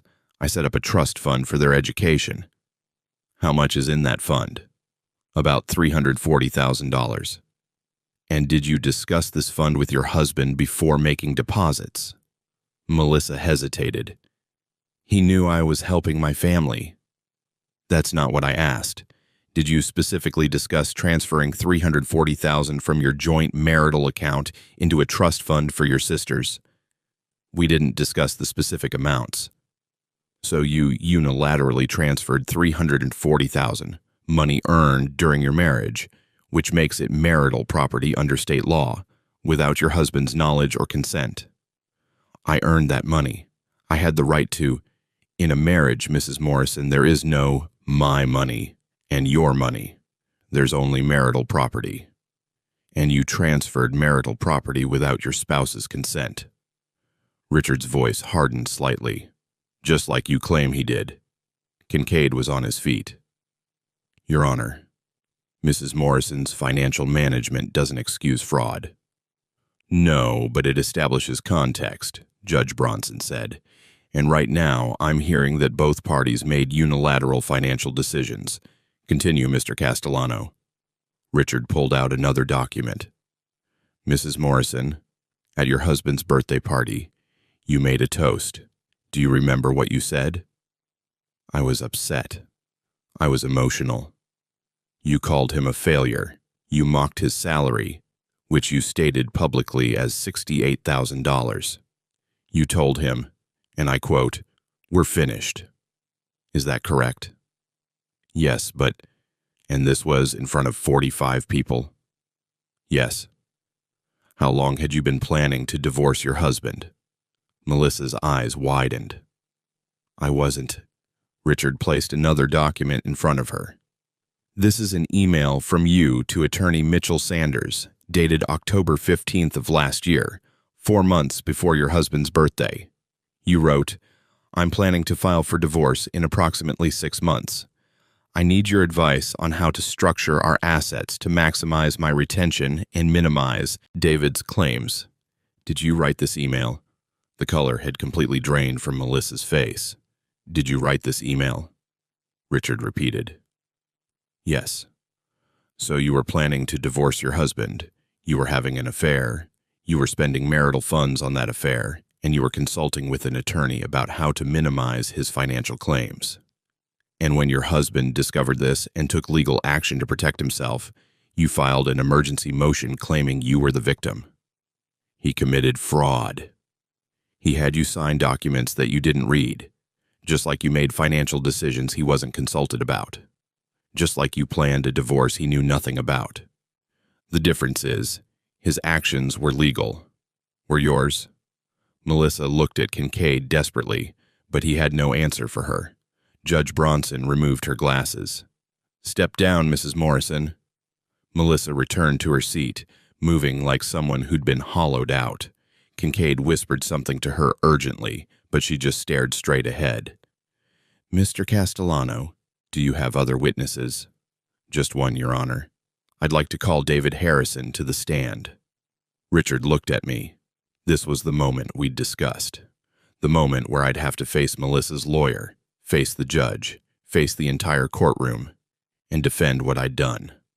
I stood and walked to the witness box. My legs felt distant, like they belonged to someone else. I swore on the Bible, the same Bible Melissa had touched, and sat down. The courtroom looked different from this angle, larger, more exposed. I could see Melissa clearly now, her face a mask of controlled rage.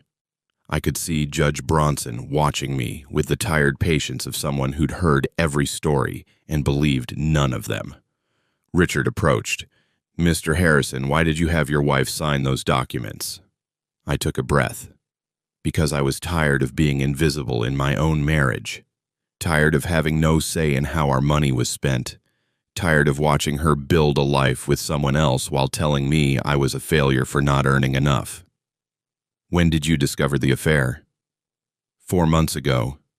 I found text messages on her laptop.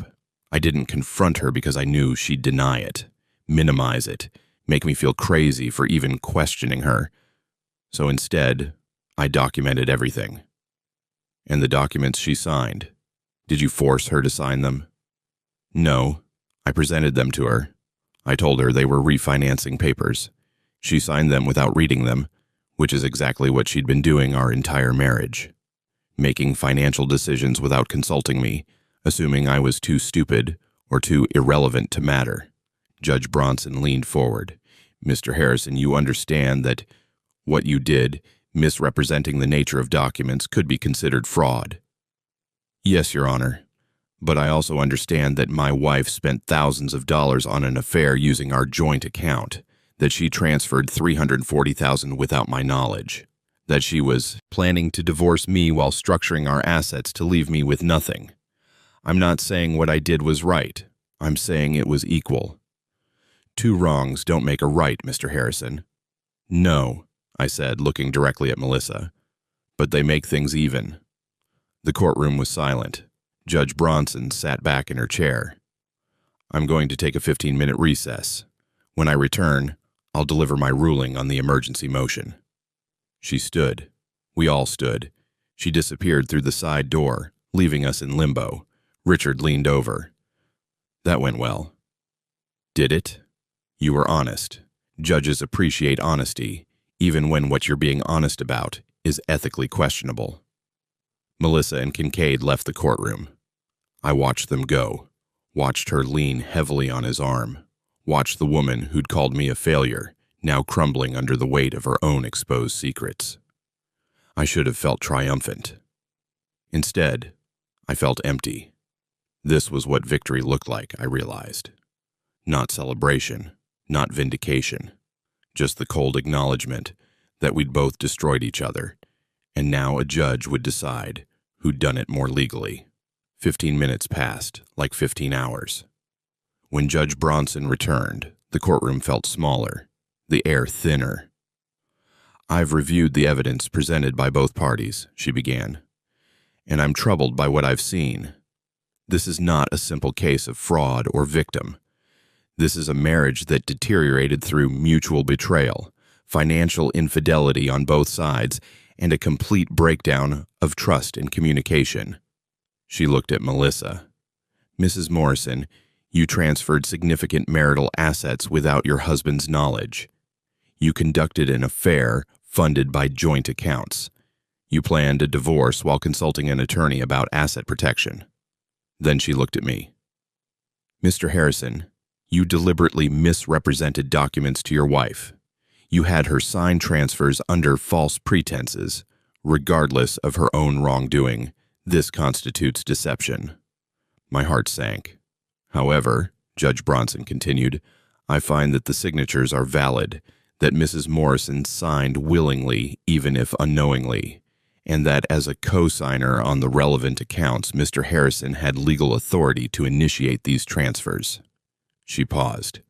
"Therefore, I'm denying the emergency motion for asset freeze with the following modifications. The transfer of the parents' home will remain in effect pending full divorce proceedings. The education fund transfer will be frozen at current status pending further review. The quitclaim deed on the marital residence is voided due to notary irregularities, and both parties will retain their current equity percentages. Neither victory nor defeat. A draw. This court is adjourned. I expect both parties to proceed with full divorce filings within 30 days, and I strongly suggest you both seek counseling, because whatever you think you've won here, I assure you, you've both lost far more." The gavel came down, and, just like that, my marriage officially entered its final phase. The hallway outside courtroom 4B felt different after the ruling. The same marble floors, the same fluorescent lights, but the air had changed, charged with something electric and dangerous, like the moment before lightning strikes. Melissa stood 20 feet away with Kincaid, her face a study in controlled devastation. She was crying now, openly, not the calculated tears from the witness stand, but something rawer, uglier. Her father had appeared from somewhere. He must have been waiting outside, and was speaking urgently into his phone, pacing in tight circles like a caged animal planning escape. Richard packed his briefcase with the same methodical precision he'd used to unpack it. "We need to talk strategy for the divorce proceedings. My office, tomorrow at 10. "Sure." My voice sounded distant, like it was coming from underwater. "David." He stopped packing and looked at me directly. "You won today. Not everything, but enough. The house transfer stands. That's leverage. Use the next 30 days wisely." I nodded, but I wasn't really listening. I was watching Melissa's mother, Patricia, who'd materialized beside her daughter, like a ghost of disappointment made flesh. She was staring at me with such concentrated hatred that I felt it like heat across the distance. Richard followed my gaze. "Don't engage with them. Don't talk to anyone from her family. Don't answer calls. Don't respond to texts. Radio silence until we file the divorce petition. Understood?" "Understood." He left, his expensive shoes clicking against marble, and I was alone in the hallway with the wreckage of my marriage and the 43 people. 2 fewer than at my birthday dinner, who'd come to watch it collapse further. I recognized some of them from that night. The yoga instructor with the crystals. A few of Melissa's work colleagues. Marcus wasn't there, too smart to show his face in public next to the woman whose marriage he'd helped destroy, but I felt his absence like a phantom limb.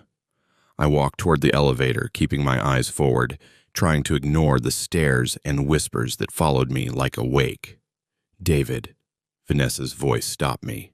I turned. She stood with Claire, both of them looking younger than I'd ever seen them, vulnerable. The education fund that was supposed to secure their futures was now frozen, trapped in legal purgatory while lawyers argued about who had the right to destroy whose life. "What do you want?" I asked. "I want to understand." Vanessa stepped closer. She had Melissa's eyes, same dark brown, same intensity, but without the hardness that 10 years of marriage had etched into her sister. "Why did you do this to us? We never hurt you." "You're right. You didn't." "Then why?" I looked at both of them, these 2 women in their 20s who'd been handed everything by their older sister, who'd never questioned where the money came from or what it cost, who'd probably never asked Melissa if her husband knew she was transferring hundreds of thousands to secure their futures while he ate leftovers at his desk and drove a car with 180,000 miles. "Because your sister spent 10 years making me feel like I was worth nothing," I said quietly. "She paid for your education with money she never consulted me about. Money that was legally mine, too. Money from a marriage she was already planning to leave while making sure I'd get nothing in the divorce. And you both benefited from that without ever thinking about what it meant." "We didn't know," Claire started. "Exactly. You didn't know. Nobody knew, because Melissa built a whole world where she was the hero and I was the dependent, and everyone believed her because she made more money, because she was successful, because people like you assume that success equals virtue and failure equals worthlessness." Vanessa's face hardened. "So you punished us for her sins?" "No, I took back what was mine. What you do with that information is up to you." I left them standing there and took the elevator down to the lobby. My hands were shaking. The adrenaline that had carried me through the hearing was evaporating, leaving behind something hollow and cold. Outside, the February day was bright and brutal. Sun on snow, everything white and blinding and sharp.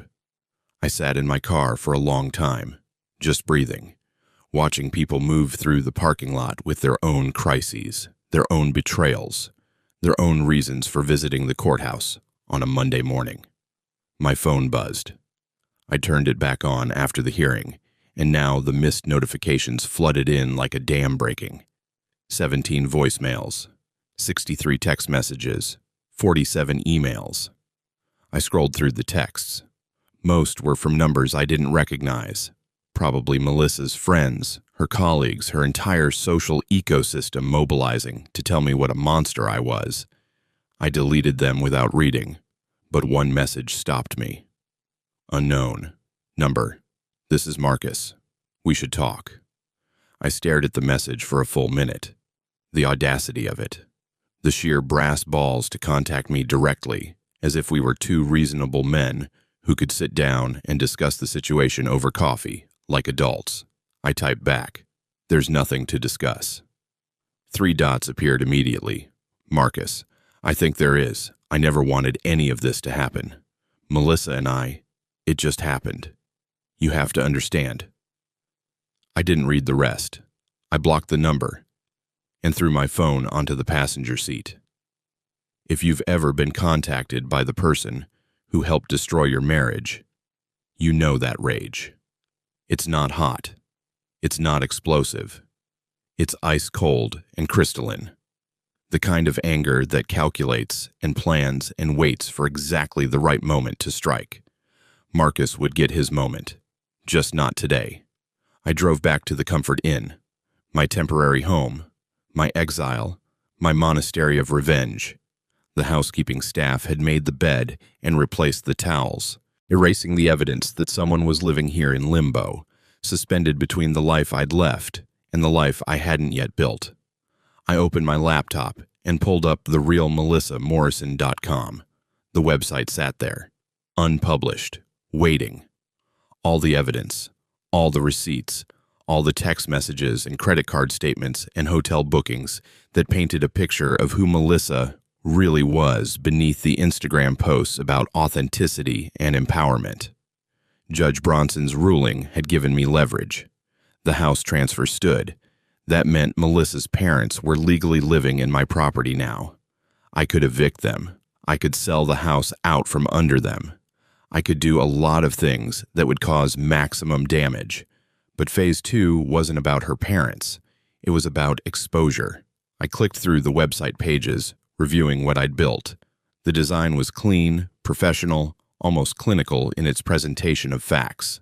No editorializing, no emotional outbursts, just data, time-stamped and categorized, letting the evidence speak for itself. The homepage still featured our wedding photo. We looked happy in that picture, impossibly young, full of the kind of hope that comes from not yet knowing how thoroughly life can disappoint you. Melissa wore white. I wore a suit borrowed from my father.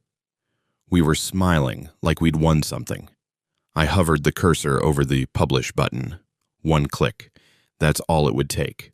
One click and this website would go live, indexed by search engines, findable by anyone who Googled Melissa's name.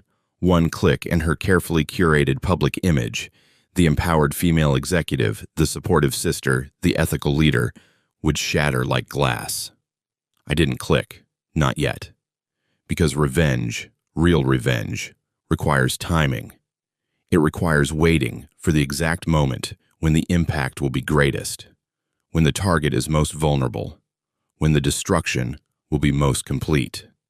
And that moment hadn't arrived yet. Instead, I opened a new document and started writing, not for the website, for myself. A record of what had happened, why I'd done what I'd done, what it had cost. The cost of revenge, a ledger.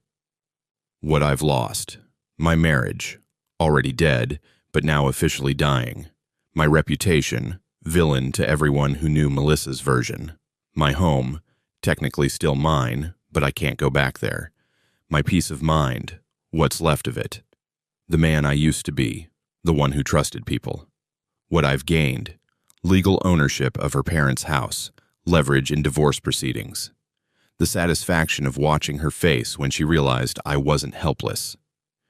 Evidence of her affair, her financial infidelity, her planned divorce, the knowledge that I'm not crazy, not wrong, not the failure she said I was. What I'm still paying, legal fees.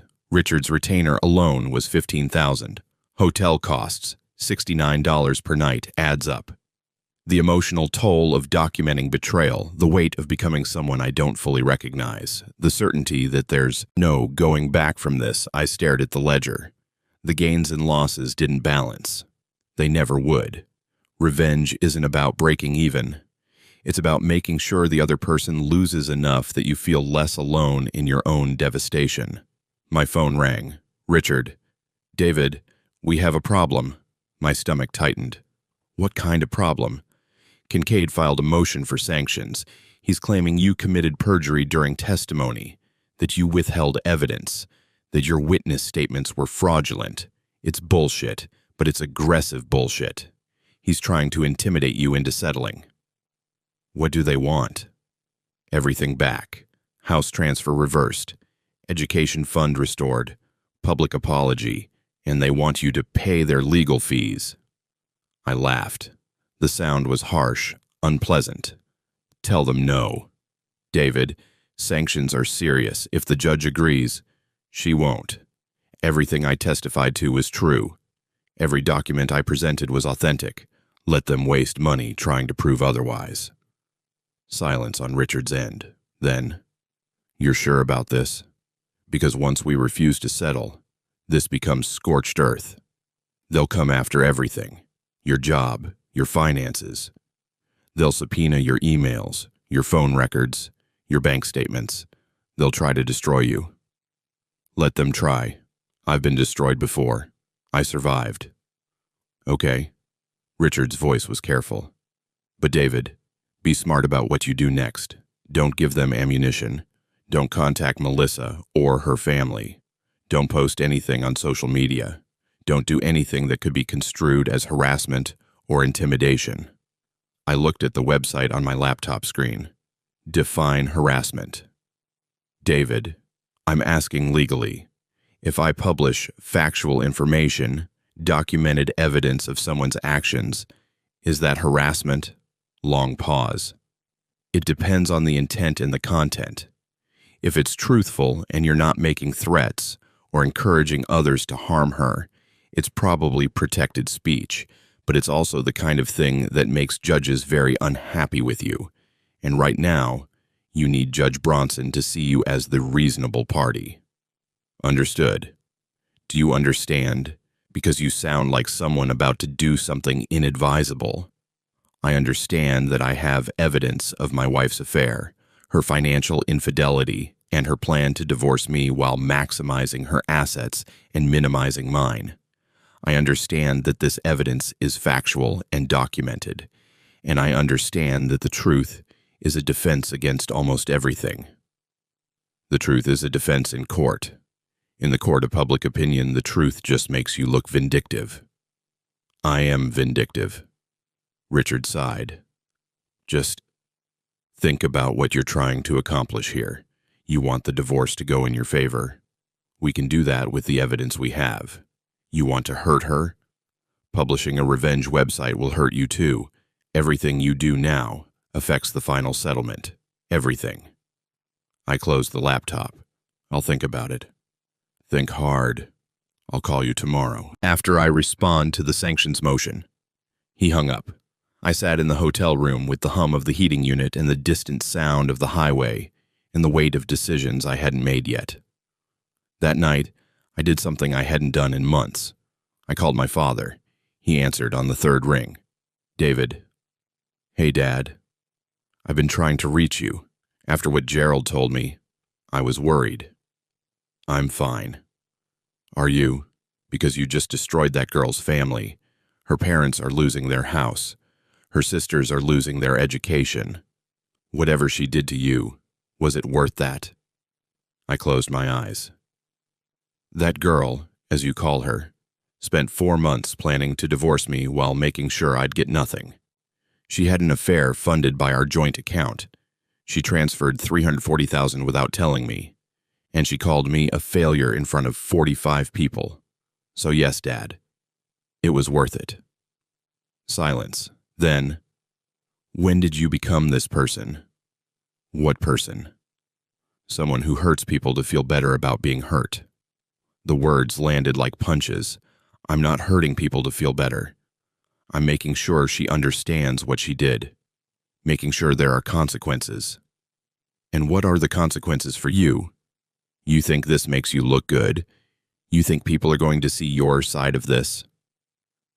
I don't care what people think. You should. Because at the end of this, when the divorce is final, and the assets are divided and the lawyers have taken their fees, you're going to be alone, and you'll have to live with what you did, with who you became. I wanted to argue, to explain that he didn't understand, that he hadn't been there, that he hadn't watched 10 years of slow erosion and sudden betrayal, but the words wouldn't come. Your mother, he said quietly, would be heartbroken to see this. That broke something in me. My mother, who'd died believing I was happy, who'd held Melissa's hand at the hospital 3 days before the end and told her to take care of my boy, who'd never known that her son's wife was already planning her escape. Mom's not here, I said, my voice rough. No, but I am, and I'm telling you, this path you're on, this revenge, it's going to cost you more than it cost her. Maybe it already has. I hung up without saying goodbye. The hotel room felt smaller after that call, claustrophobic. I grabbed my coat and went for a walk. No destination, just movement to escape the four walls, and my father's voice echoing in my head. The night was cold, the kind of cold that burns your lungs. I walked through the parking lot, past the gas station next door, down the access road that paralleled the highway.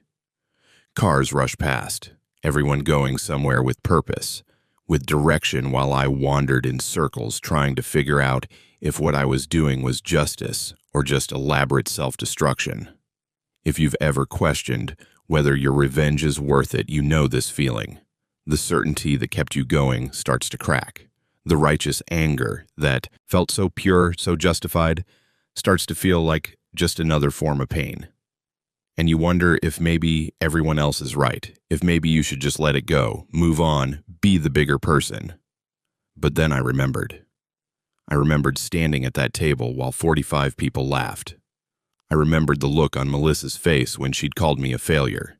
Not angry, not even contemptuous, just matter of fact, like she was stating something obvious that everyone already knew.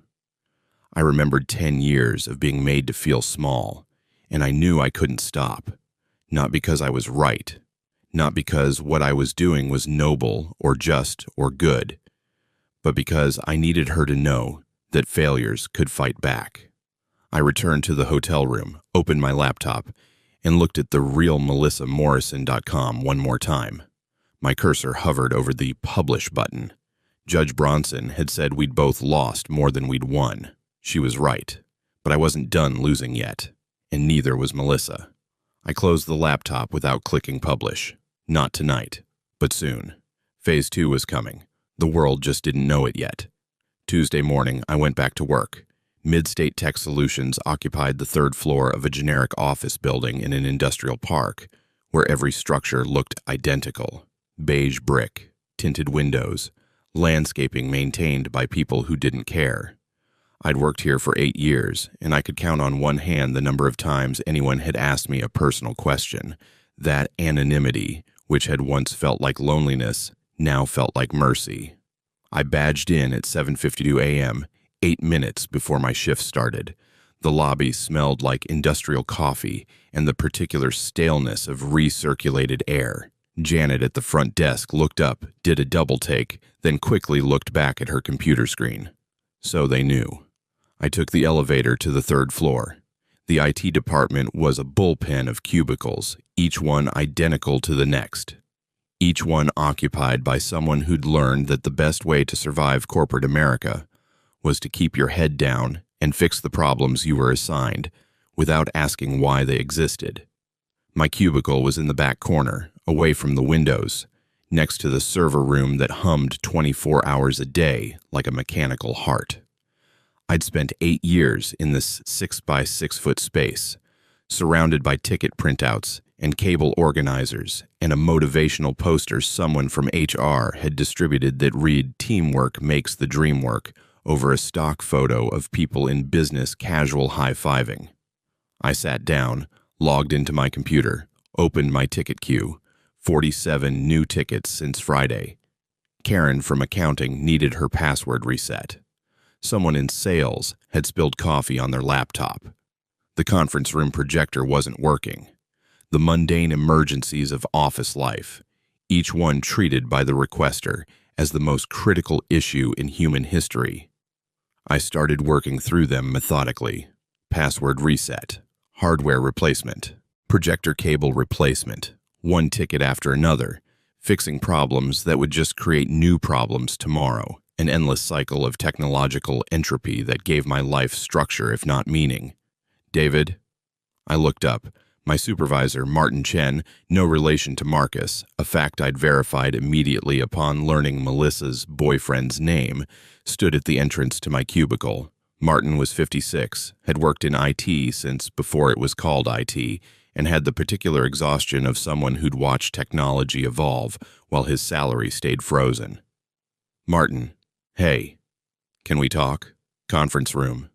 The conference room was empty, the projector now working thanks to the cable I'd replaced an hour ago. Martin closed the door and sat across from me at the table where we held our bi-weekly team meetings and discussed things like optimizing our ticket response time and improving customer satisfaction metrics. I heard about what happened, Martin said. Of course he had. In an office of 200 people, gossip traveled faster than email. "Okay," I said. "HR wants to talk to you. They're concerned that your personal situation might affect your work performance." "It won't." Martin looked at me over his glasses. "David, you're going through a divorce. A messy one from what I understand. Nobody expects you to be operating at 100%. "I'm operating fine. Are you?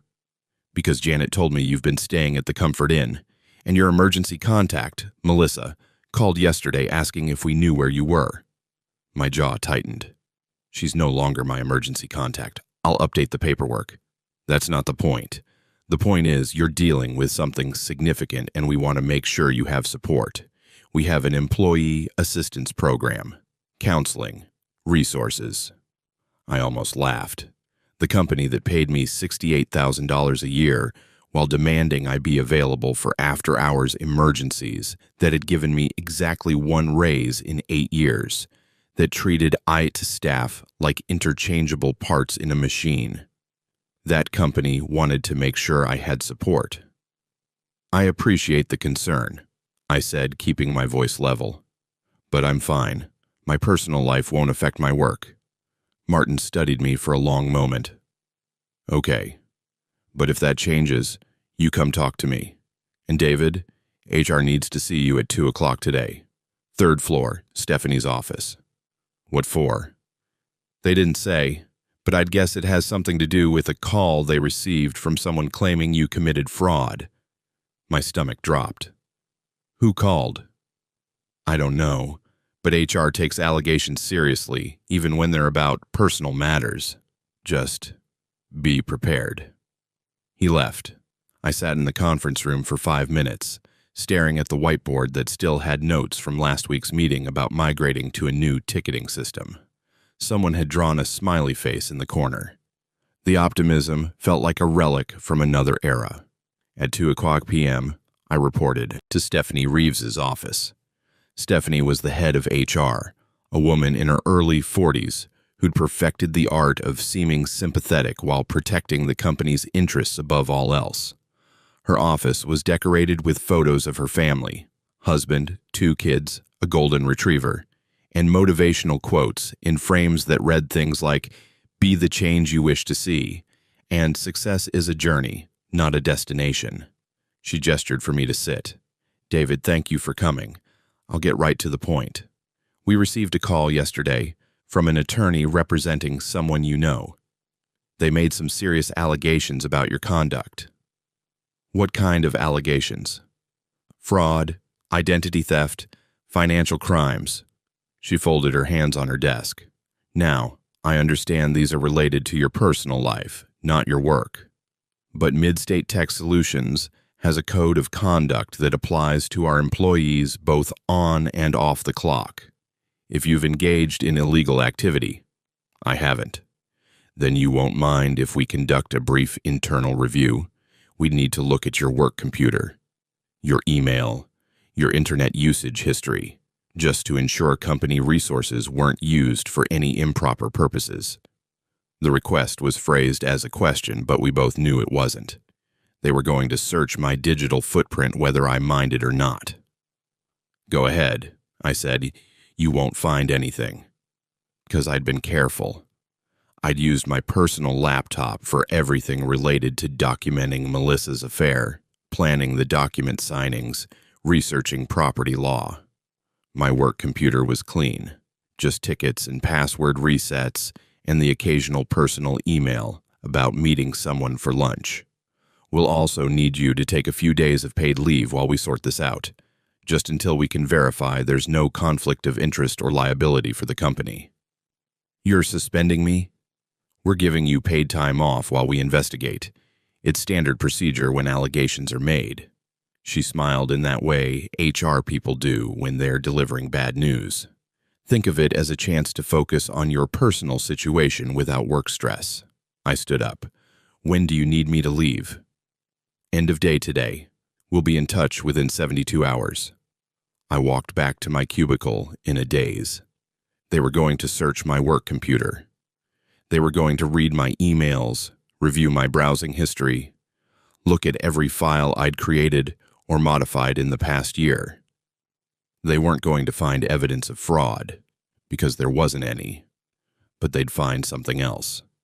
They'd find evidence of a man who'd been dying slowly in his cubicle, who'd spent lunch breaks looking at apartment listings, who'd Googled how to prove adultery and marital asset protection and divorce lawyers near me, who'd sent emails to himself with subject lines like, "Remember this," attached to screenshots of dismissive text messages from his wife.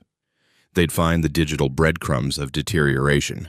I spent the rest of the afternoon closing out my open tickets and writing handoff notes for whoever would cover my work while I was on paid leave.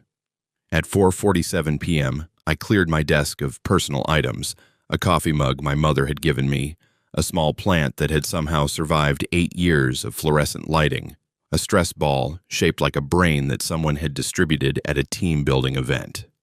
Everything fit in a cardboard box. 8 years of working in the same space, fixing the same problems, and my entire professional life fit in a box that weighed maybe 5 pounds. I carried it to my car and sat in the parking lot, watching other people leave for the day. People with homes to go to, people with families waiting for them, people whose marriages hadn't imploded in public, and whose employers weren't investigating them for fraud. My phone buzzed. A text from Richard. Richard Kincaid withdrew the sanctions motion, probably realized they had no case. But he's filed the formal divorce petition. "You're officially being divorced." I stared at the message. Officially being divorced. As if I'd been a passive participant in the dissolution, something being done to me rather than something I'd accelerated with a black envelope and a birthday party ambush. Me. What happens now? Richard. Discovery. Asset division. Settlement negotiations. The usual ugly process. Could take 6 months to a year, depending on how cooperative both parties are. Given recent events, I'm guessing not very cooperative. Me. So I'm in limbo for a year. Richard. You're in litigation for a year. Different kind of limbo. Speaking of which, any progress on finding a permanent place to live? Judges look more favorably on stability.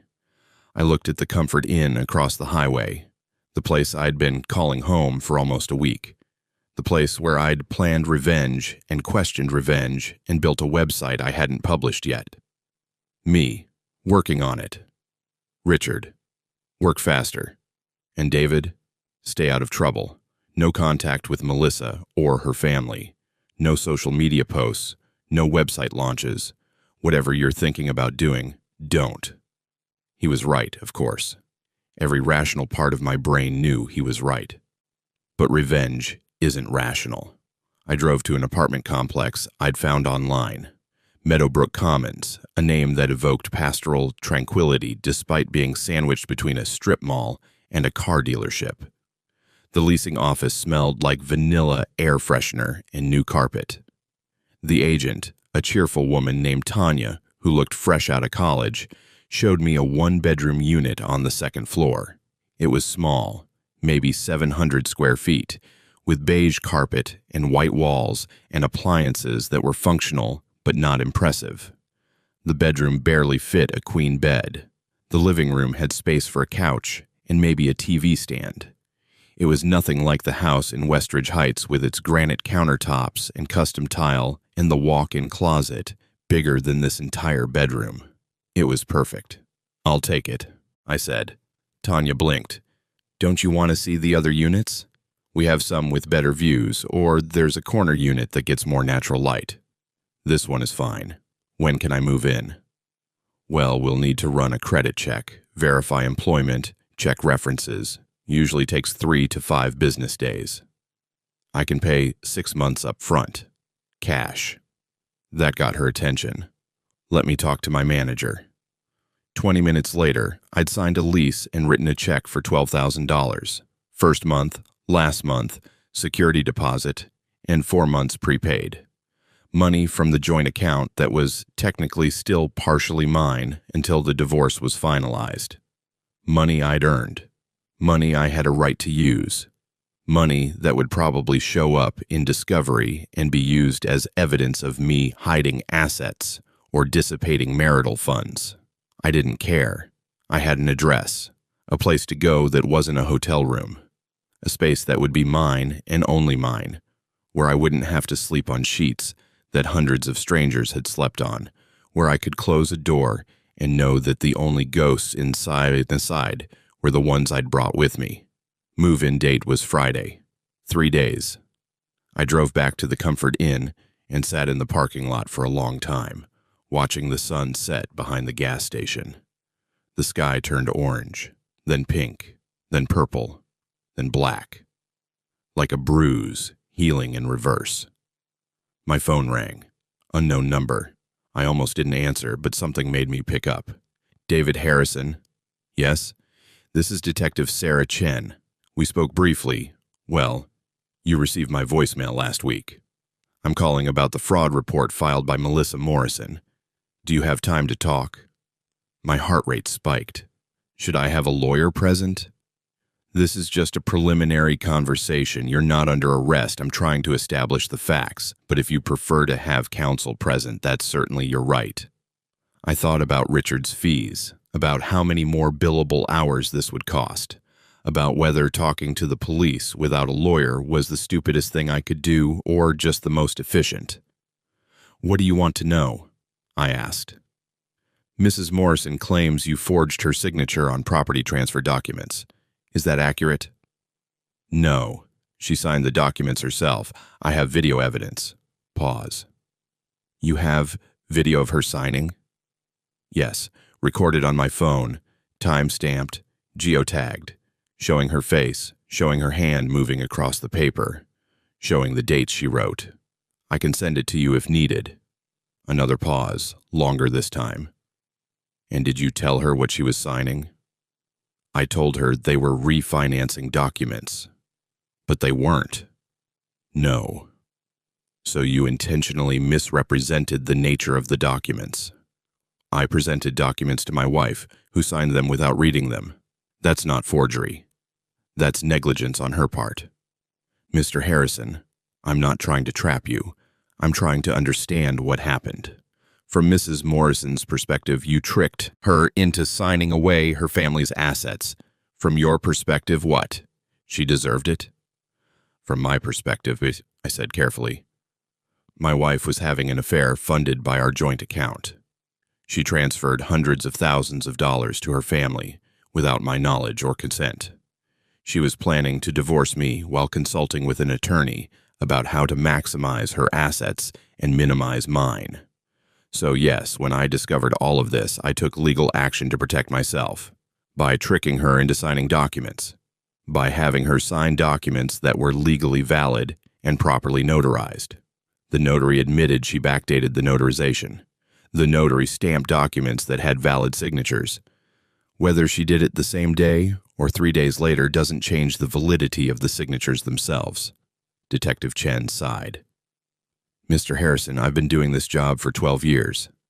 I've seen a lot of ugly divorces, a lot of people who feel justified in doing terrible things to each other.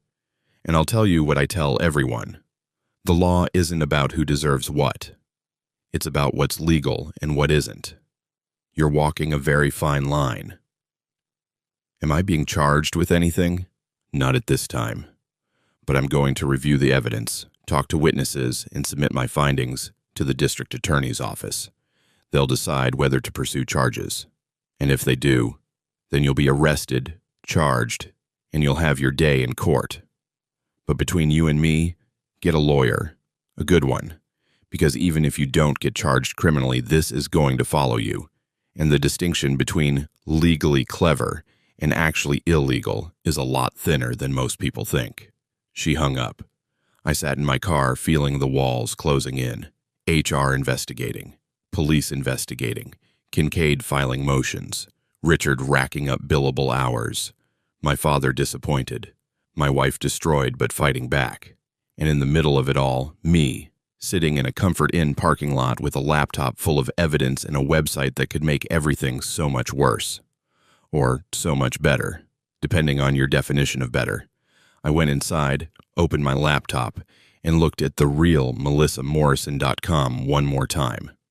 Richard had said not to publish it. Detective Chen had basically warned me that I was already on thin legal ice. My father had said it would cost me more than it cost her. They were all probably right. But I thought about 45 people laughing. I thought about Melissa calling me a failure. I thought about 10 years of being invisible in my own marriage.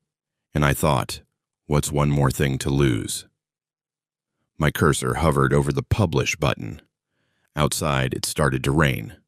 Not snow this time.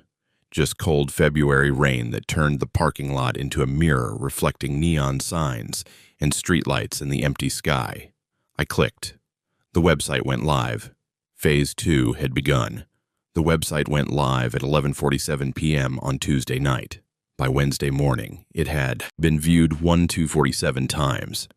I know because I'd installed analytics, a simple tracking code that monitored visits, page views, time spent on site, and geographic location of visitors. I'd learned how to do this from a YouTube tutorial, the same way I'd learned everything else in the past 4 months. How to recover deleted text messages, how to access email accounts, how to build a website that would destroy someone's reputation. The internet had made revenge democratic, available to anyone with time and determination and a basic understanding of HTML. I sat in the Comfort Inn at 6:23 a.m. watching the numbers climb. Refresh, 1,289 views. Refresh, 1,301 views. Refresh, 1,147 views. People were sharing it. I could track the referral sources: Facebook, Twitter, LinkedIn, text messages, email. The website was spreading through Melissa's social network like a virus, passed from person to person with the kind of horrified fascination people have for car accidents and public humiliation. My phone started ringing at 7:15 a.m. Richard. I let it go to voicemail. Richard again at 7:18 a.m. Voicemail. Richard at 7:22 a.m. And this time I answered. Please tell me you didn't do what I think you did. His voice was tight, controlled, the way people sound when they're trying very hard not to scream. I published the website. Silence. Then, you absolute fucking idiot. I'd never heard Richard curse before. In 2 months of working together, through depositions and court hearings and strategy sessions, he'd maintained perfect professional composure. But now, at 7:22 a.m. on a Wednesday morning, that composure had cracked. Everything on the site is factual, I said. Documented evidence, credit card statements, hotel receipts, text messages, nothing defamatory, nothing false, nothing. I don't care if it's the gospel truth carved on stone tablets by God himself. You just gave Kincaid exactly what he needed to destroy you in court. You published a revenge website about your wife while you're in the middle of divorce proceedings. Do you understand how that's going to look to Judge Bronson? Like I'm telling the truth. Like you're vindictive. Like you're unstable. Like you're someone who can't be trusted with joint custody, with asset division, with anything that requires basic human decency. Richard's voice climbed. I told you, explicitly told you, not to do this. And you did it anyway. Why? I looked at my laptop screen. The analytics showed 1,423 views now, climbing. Because she needed to know I wasn't helpless. She already knew that. You took her parents' house. You froze her sister's education fund. You publicly exposed her affair in court. What more did you need to prove? That I could fight back in her world. The social media world. The professional reputation world. The world where she curated her image and everyone believed she was this empowered, ethical, authentic person. I needed her to know that world could burn too. Richard was quiet for a long moment. When he spoke again, his voice was calmer, but somehow more final. David, I can't represent you if you're going to ignore my legal counsel. I can't build a defense when you keep handing the other side ammunition, so I need you to make a choice right now. Either you take that website down immediately or you find a new lawyer. My hand tightened on the phone. You're serious? Completely. I've built a career on winning impossible cases, but I can't win when my own client is sabotaging himself. Take it down, or we're done. I thought about the website, about the hours I'd spent building it, organizing the evidence, crafting each page to tell the story of who Melissa really was, about the satisfaction of knowing that everyone who'd laughed at my birthday dinner could now see the receipts, could now understand that the failure they'd mocked had been documenting everything. But I also thought about Judge Bronson, about the divorce proceedings, about the very real possibility that Richard was right, that I'd just handed Melissa the moral high ground by proving I was exactly what she'd claimed. Vindictive, unstable, someone who hurt people when he was hurt. I'll take it down, I said. When? Now. Today. Not good enough. I need you to do it while I'm on the phone. Right now. Take it down. Delete the hosting account. Delete the domain registration.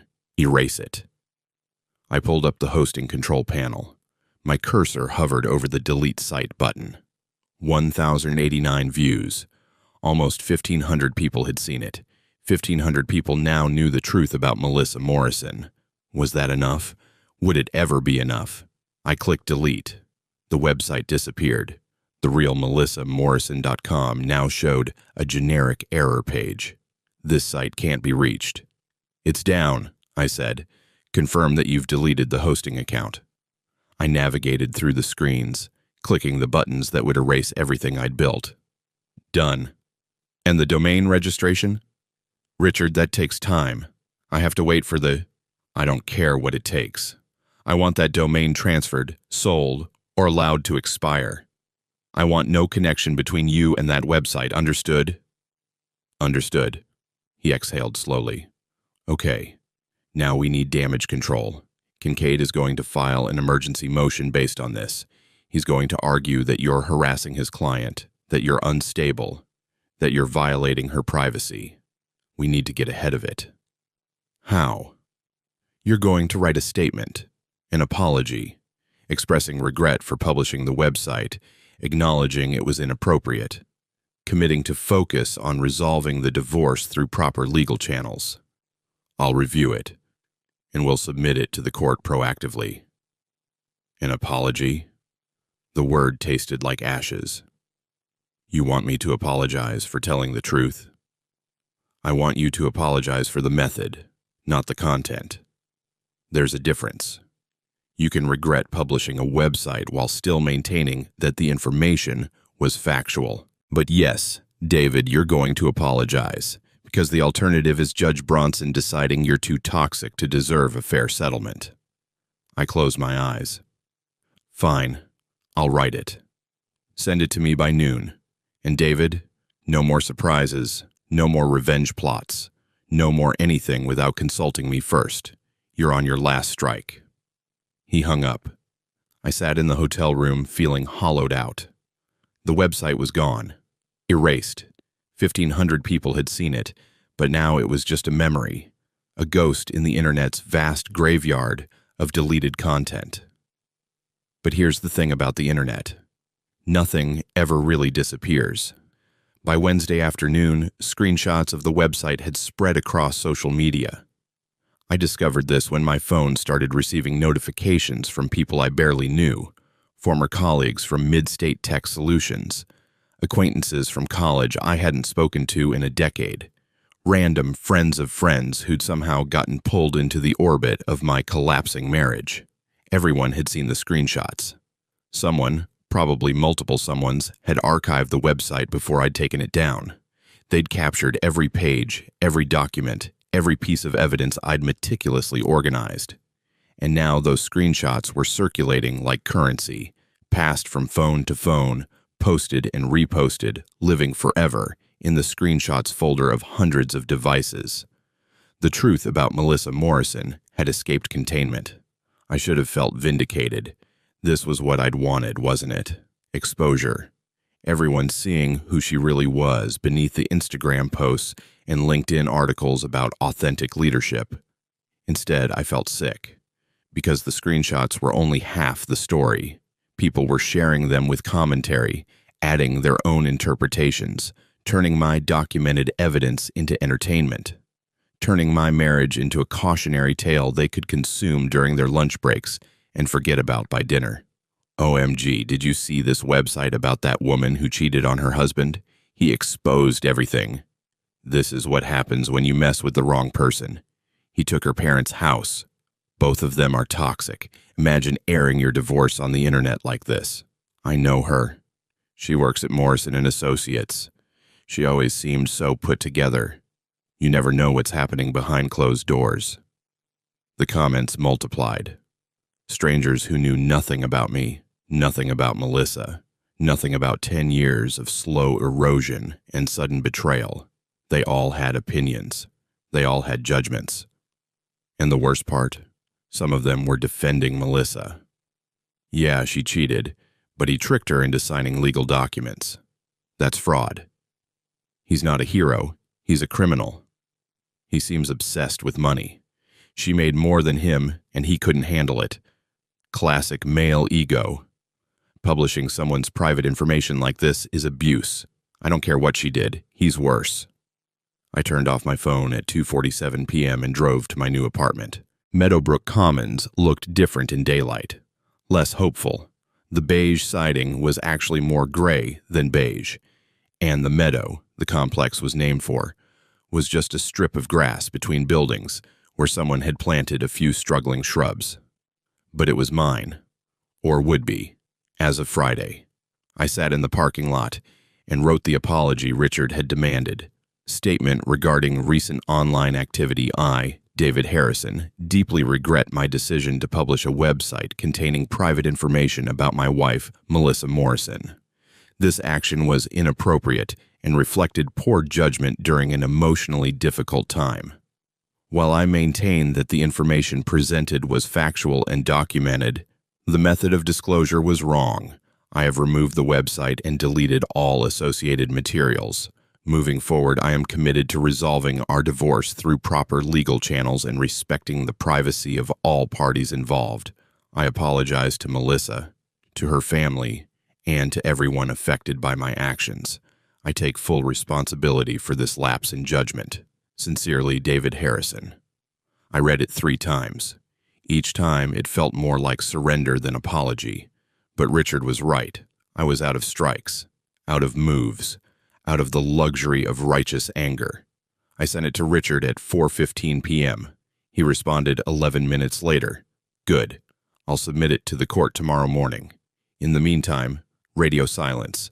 Delete your social media apps. Don't read comments. Don't engage. Just disappear until this blows over. Me. How long will that take? Richard. In my experience, about 2 news cycles. Something else will happen. Someone else will have a public meltdown, and everyone will forget about you. Give it 2 weeks. 2 weeks of living in the wreckage of my own revenge. 2 weeks of watching the internet chew up my marriage and spit it out as content. 2 weeks of waiting to see if Detective Chen would decide that publishing a website crossed the line from legally clever to actually illegal. I could do 2 weeks. I'd already survived worse. Friday morning, I moved into apartment 2B at Meadowbrook Commons. The moving process was remarkably simple because I had almost nothing to move. I'd been living out of a suitcase at the Comfort Inn, and everything I owned from the marital house was still there, still in Westridge Heights, in the home I legally still half-owned but could never return to. So I went to IKEA. If you've ever rebuilt your life from scratch, you know that moment when you walk into a furniture store and realize you need to buy everything. Bed, couch, table, chairs, plates, silverware, towels, every single item that makes a space livable, that transforms an empty apartment into something resembling a home. I filled a cart with flat-pack furniture and basic necessities. Nothing expensive. Nothing that would show up in discovery as me dissipating marital assets. Just the minimum required to exist. The total came to $28.04 I paid with my personal credit card, the one I'd opened 3 months ago when I'd started planning all of this, the one that had only my name on it, that drew from a checking account I'd slowly been funding with portions of my paycheck, the account Melissa didn't know existed. If you think that makes me calculating, you're right. But I'd learned something important during 10 years of marriage. The person who controls the money controls the narrative. And I was tired of living in someone else's story. I spent Friday afternoon assembling furniture. If you've never assembled IKEA furniture while your marriage collapses around you, I don't recommend it. There's something particularly bleak about following wordless instruction diagrams, inserting dowel A into slot B, tightening screws until the manual says hand tight, building a life one Allen wrench turn at a time. The bed frame took 2 hours. The dresser took 90 minutes. The desk took 45 minutes and resulted in me nearly throwing the whole thing off the balcony when I realized I'd attached the legs backward. By 7 p.m., I had a functioning apartment, sparse, impersonal, but functional. I ordered pizza from a place 2 blocks away and ate it sitting on my new couch, watching the sun set through blinds I'd also bought at IKEA. The apartment was quiet in a way the hotel had never been. No highway noise, no neighbors I could hear through the walls. Just silence and the hum of the refrigerator, and the sense that I was completely, utterly alone. My phone buzzed. I'd turned it back on to order pizza, and now the notifications flooded in. 17 voicemails, 43 texts, 86 emails. I ignored all of them except one text from a number I didn't recognize. Unknown. David, this is Claire, Vanessa's sister. I need to talk to you. Please. It's important. I stared at the message. Claire Morrison, Melissa's youngest sister, 24 years old, graduate student in comparative literature, beneficiary of the $340,000 education fund I'd frozen. What could she possibly want to say to me? I typed, I'm not supposed to contact anyone in your family. Lawyer's orders. 3 dots appeared immediately. Claire, I know, but this isn't about the money or the divorce or any of that. This is about Melissa.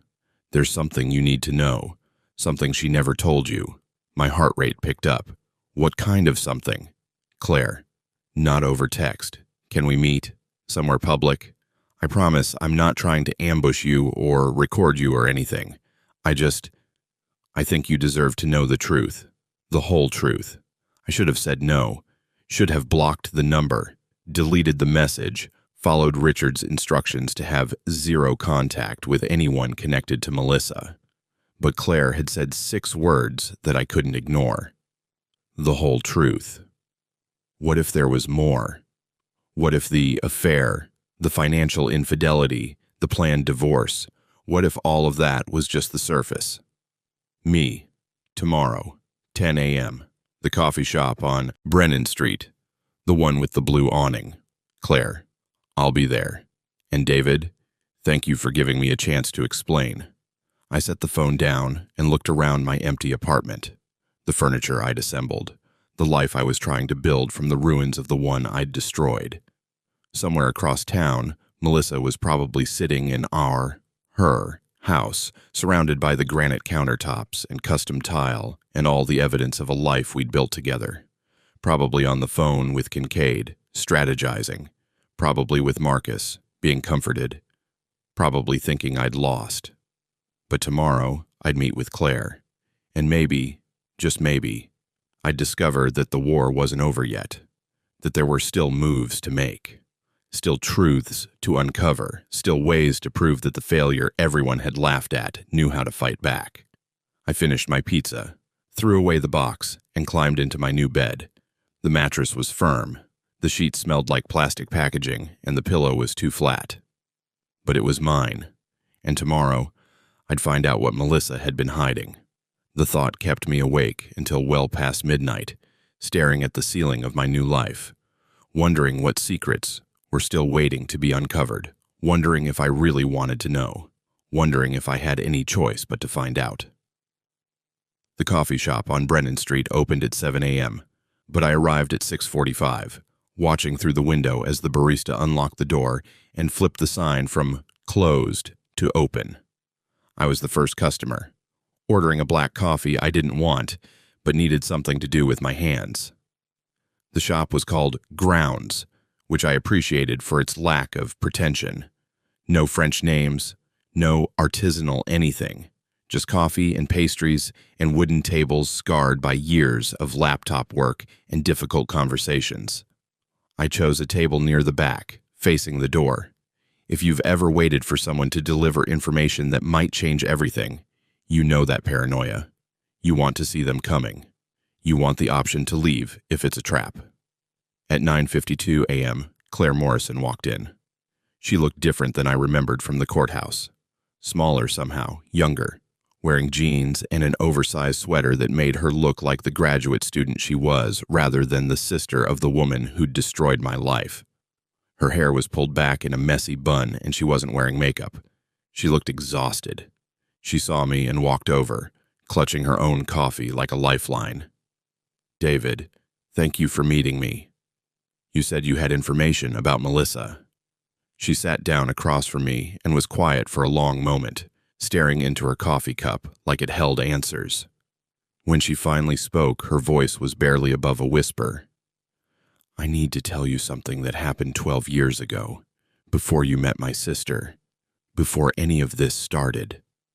I waited. Melissa had a boyfriend. His name was Ryan Castellano.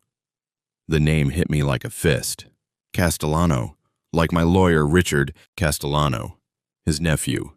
Claire looked up at me. They dated for 3 years, met in college. He was everything our parents wanted for her. Came from money, had connections, was studying to be an investment banker. They got engaged her senior year. I'd never known Melissa had been engaged before me. In 10 years of marriage, she'd never mentioned a previous engagement, never mentioned Ryan at all. What happened? He cheated on her with her best friend. Melissa found out 2 months before the wedding. She found text messages on his phone, same way you found hers, I guess. History repeats itself. Claire's laugh was bitter. She called off the wedding, returned the ring, but here's the part she never told anyone except me. She pulled out her phone and scrolled through photos, then turned the screen toward me. It showed a screenshot of what looked like a legal document, a restraining order. Ryan didn't take the breakup well. He started showing up at her apartment, her work. He'd call 50 times a day. He told everyone she'd destroyed his life, ruined his reputation. He published her personal information online, her address, her phone number, her social security number, made fake social media accounts pretending to be her, posting things that made her look crazy. I stared at the restraining order. So she knows what it feels like to have someone weaponize her private information. Yes, Claire pulled the phone back. It took 2 years for him to leave her alone. 2 years of looking over her shoulder, changing her number, being afraid to date anyone, because what if he found out? She went to therapy, was on medication for anxiety. It changed her. And she never told me any of this. She doesn't talk about it, ever. Our parents don't even know the full extent of it. But David, when you published that website, when you exposed her affair and her financial records and all of that, you did to her exactly what Ryan did. You became the thing she was most afraid of. The words landed like stones. I set down my coffee cup because my hands had started shaking. "I didn't know," I said. "I know you didn't. That's why I'm telling you, not to make you feel guilty, though I hope you do feel a little guilty, but because I think you need to understand who my sister became after Ryan, and maybe it'll help you understand why she did what she did to you. She had an affair. She spent our money on another man. She planned to divorce me while maximizing her assets. How does her past with Ryan excuse any of that?" Claire leaned forward. "It doesn't excuse it, but it explains it. After Ryan, Melissa built walls. She decided she would never be vulnerable again, never be dependent on anyone, never give someone the power to destroy her. So she made herself successful, made herself financially independent, made herself into someone who couldn't be hurt because she was always in control. And I was just collateral damage in her trauma response. No, I think she loved you. I really do. But I also think she never learned how to be in a relationship where she wasn't the one holding all the power. And when you started to feel like a burden instead of a partner, when your career didn't pan out the way you'd planned, when you became financially dependent, I wasn't dependent. I earned $68,000 a year, which is a good salary, but not compared to hers. And Melissa, she started seeing you the way she'd seen herself after Ryan, as someone weak, someone who could be hurt, someone who needed protecting from themselves. Except instead of protecting you, she started resenting you. I closed my eyes. So she made me into the villain of her own trauma narrative. And you made her into the villain of yours. Claire's voice was soft but firm. David, what you did, taking her parents' house, freezing the education fund, publishing that website, I get why you did it. I really do. But you have to understand that for Melissa, this isn't just a divorce. This is her worst nightmare coming true again. Someone she trusted using her own life against her. Someone turning her into a public spectacle. Someone destroying her reputation because she hurt them. I thought about the website. About the 1,489 people who'd seen it before I took it down. About the screenshots still circulating on social media. About Melissa seeing her most private failures displayed for public consumption. About Ryan Castellano doing the same thing to her 12 years ago. I didn't know, I repeated, and the words felt inadequate. I know. That's why I'm telling you now. Because I hope, you're not the kind of person who wants to traumatize someone the way Ryan traumatized her. Even if she hurt you, even if she deserves some kind of consequences. We sat in silence. The coffee shop had filled up while we'd been talking. Saturday morning regulars, people on laptops, couples sharing pastries, all of them living lives that didn't include having their worst mistakes exposed to the world. There's something else, Claire said. Something about the affair, about Marcus. My jaw tightened. What about him? He's not the first. There were 2 others. During your marriage, both affairs lasted about 3 months each. Both ended when the men wanted something more serious, and Melissa couldn't commit. Both were with men who made more money than you, who had careers she considered successful. The information hit me like a series of punches. She cheated on me multiple times? Yes. And you knew? Vanessa and I both knew. We told her to tell you, to get counseling, to either commit to the marriage or end it. But she, David, she was terrified of being divorced, of being seen as someone who failed at marriage. Our parents had a horrible divorce when we were kids. Dad cheated, Mom took him for everything. They fought for 5 years in court. Melissa swore she'd never be like them, never be divorced, never be the woman who couldn't keep a man. So instead, she became the woman who kept a man while sleeping with others. Yes, Claire looked miserable. I'm not defending her. What she did was wrong. But I wanted you to know, the affair with Marcus wasn't special, wasn't true love. It was just another way for her to feel in control, to prove to herself that she could have options, that she wasn't trapped, that she wasn't dependent. I stood up. The chair scraped against the floor too loudly. Why are you telling me all of this? Why now? Because Vanessa and I talked after the court hearing, after we saw all the evidence you presented. And we realized you were right about a lot of it.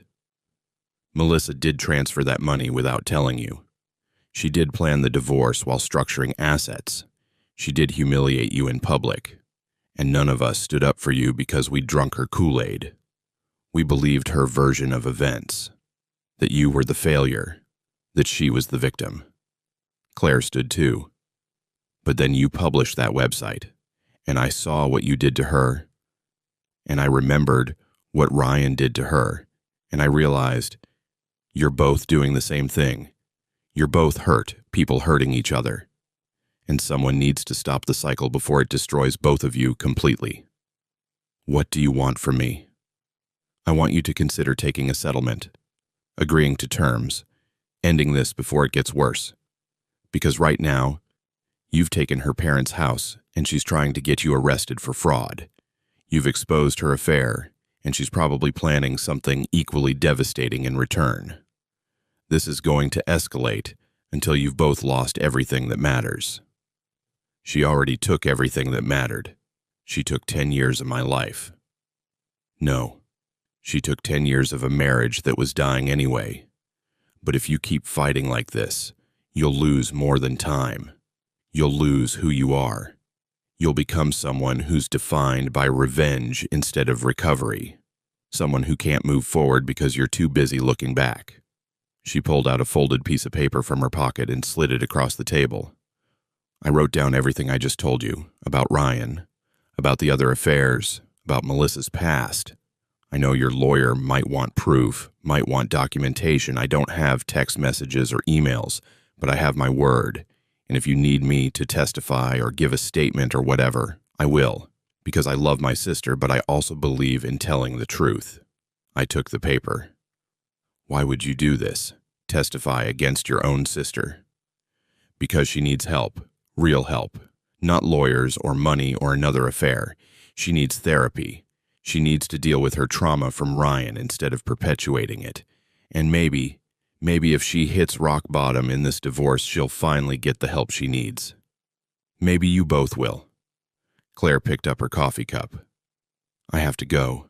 But David, whatever you do with this information, please don't publish it.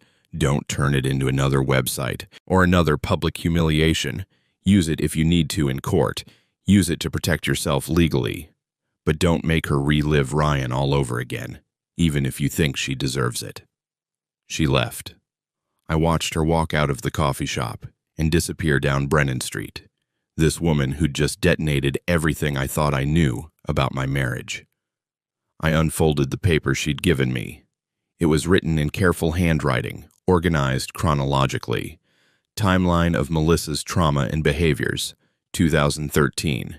Engaged to Ryan Castellano, 2013. Discovered Ryan's affair with best friend, 2013 to 2015. Ryan's stalking and harassment campaign, 2015. Met David Harrison at Tech Conference 2016. Married David 2018. First affair, confirmed by Vanessa, 2020. Second affair, confirmed by both sisters, 2024. Third affair with Marcus Chen, confirmed by David's evidence. Below the timeline, Claire had written a note. Melissa told me once that she married you because you seemed safe. Because you weren't like Ryan. You didn't come from money. Didn't have his arrogance. Didn't make her feel like she had to compete. She said you made her feel like she could breathe again. But somewhere along the way, safe became boring, and breath became suffocation. I think she resented you for being exactly what she needed when she needed it. I think she punished you for not being what she wanted instead. I'm sorry for what she did, but I'm also sorry for what you've done. You both deserve better than this. I read the note 3 times. Each time I felt something shifting inside me. Not forgiveness exactly, but something adjacent to it. Understanding, maybe. Or at least the recognition that the story I'd been telling myself about my marriage was incomplete. Melissa wasn't just the successful, cold woman who'd belittled me and cheated on me. She was also someone who'd been traumatized, who'd built armor so thick she couldn't let anyone in, who'd sabotaged her own marriage because intimacy felt more dangerous than loneliness.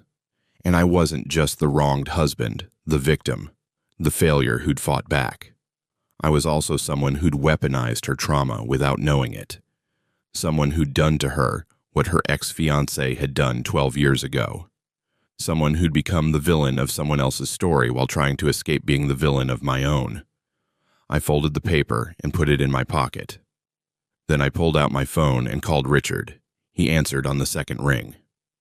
Please tell me you're not calling with more bad news. I need to talk to you about settlement terms. Silence. Then, say that again. I want to explore settlement options. Terms that end this without more court hearings. Without more public exposure. Without more... I paused. Without more revenge. David, are you feeling all right? 2 weeks ago, you were publishing websites. 3 days ago, you were refusing to back down. What changed? I learned something about Melissa, about her past, about why she is the way she is, and that matters why. Because I think Claire is right.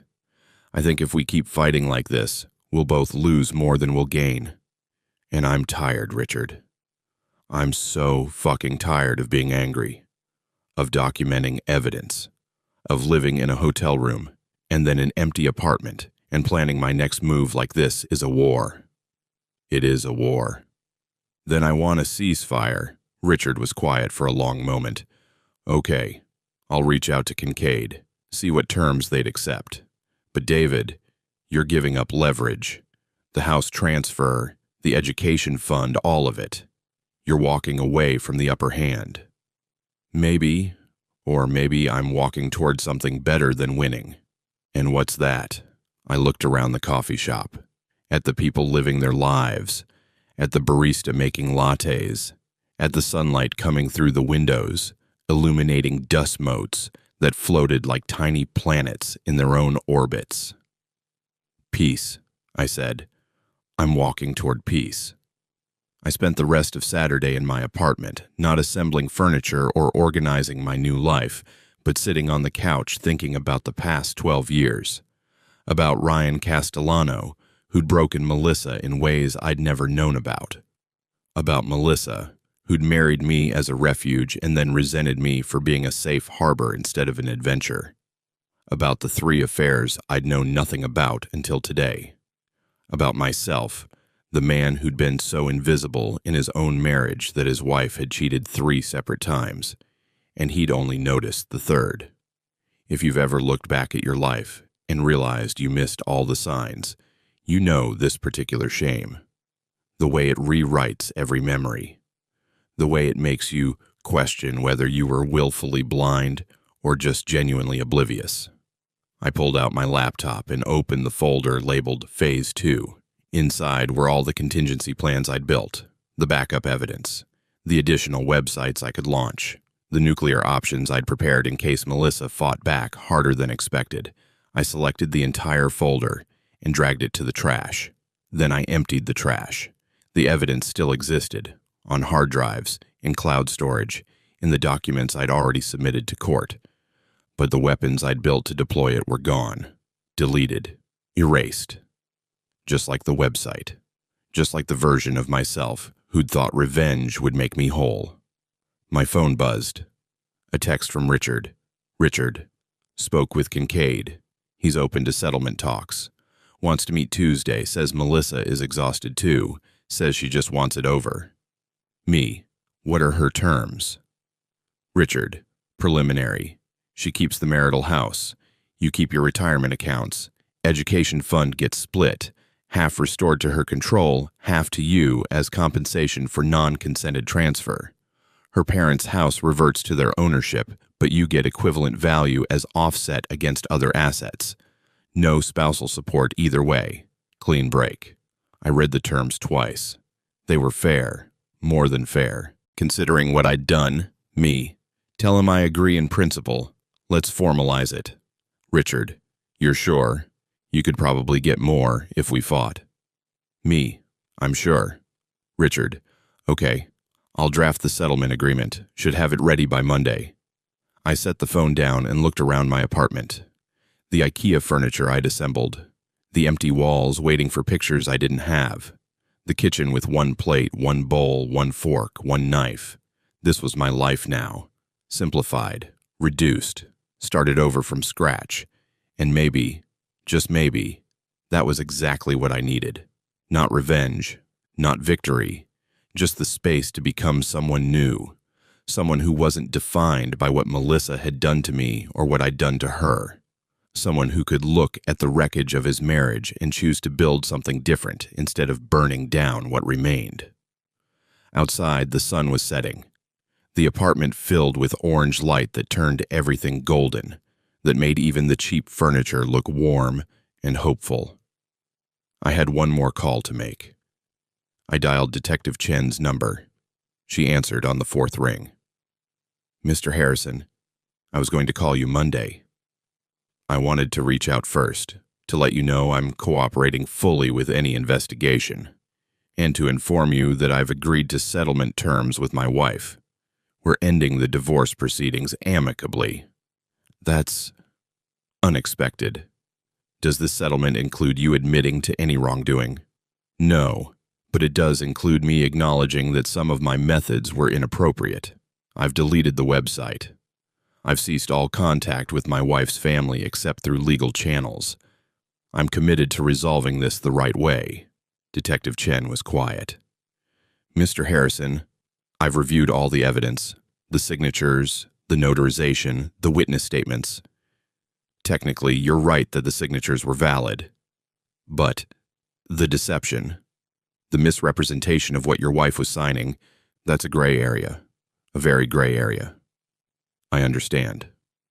I'm going to recommend to the DA that we don't pursue charges. The settlement, the deletion of the website, your cooperation, it all suggests you're not a continued threat. But, Mr. Harrison, don't ever do something like this again. Next time, you might not be so lucky. There won't be a next time. I hope not. For your sake." She hung up. I sat in the golden light of my new apartment and felt something I hadn't felt in months. Relief. Not happiness, not peace, not closure, but relief that the war was ending, that I could stop planning attacks and documenting evidence and living like every conversation was being recorded for future use in court. Claire had been right. Revenge had been costing me more than it was costing Melissa, and now, finally, I was choosing to stop paying that price. The settlement was finalized on a Thursday in March, 6 weeks after my birthday dinner, 6 weeks after the black envelope, 6 weeks after I'd become someone I didn't recognize, and then, slowly, painfully, found my way back to someone I could live with. Richard and I met Melissa and Kincaid in a conference room identical to the one where we'd first strategized. Same table, same windows overlooking the city, different ending. Melissa looked smaller than I remembered, thinner. The armor she'd worn in court had cracked, and underneath was just a tired woman in her late 30s who'd spent too many years running from her own trauma and had finally stopped because she had nowhere left to go. We didn't speak to each other, just signed the papers, page after page, dividing a decade into legal paragraphs and financial settlements and agreements about who kept what pieces of the life we'd built. The house was hers, the retirement accounts were mine, the education fund was split. Her parents got their house back in exchange for other assets. No spousal support, no ongoing obligations. A clean break. When it was over, when every signature was placed and witnessed and notarized, properly this time, Melissa stood to leave. She paused at the door and looked back at me. "I'm sorry," she said quietly, "for what I did, for who I became, for making you feel like you weren't enough." "I'm sorry too," I said, "for the website, for becoming someone who would hurt you the way you'd already been hurt." She nodded. And then she left, walking out of my life officially, legally, permanently. Richard packed his briefcase. "How do you feel?" "Empty," I said, but in a good way. Like I've been carrying something heavy for so long that I forgot what it felt like to put it down. That's usually how it goes. The relief comes later. Right now, you're just exhausted. He was right. I drove back to Meadowbrook Commons and sat in my car in the parking lot watching March rain streak the windshield. The apartment upstairs wasn't home yet, but it wasn't a battlefield either. It was just a space, neutral, waiting to become whatever I made of it. My phone showed a text from Claire. "Claire, Vanessa told me the settlement went through. I'm glad you both found a way to end this. I hope you find peace, David. You deserve it. I typed back. Thank you for telling me the truth. It changed everything. I went inside, made coffee, and stood at the window watching the rain. Somewhere across town, Melissa was probably doing the same thing. Both of us alone. Both of us free. Both of us carrying scars that would take years to fade. If you've ever burned your life down and had to rebuild from ashes, you know this moment. The quiet after the fire. The strange calm that comes from having nothing left to lose because you've already lost it all. I didn't know who I'd become next, but I knew who I wouldn't be. I wouldn't be the man who laughed at someone's humiliation. I wouldn't be the man who weaponized someone's trauma. I wouldn't be the man so consumed by revenge that he forgot what he was fighting for. The rain continued. The coffee grew cold, and I stood at the window of my new life, watching the world move forward, finally ready to move with it.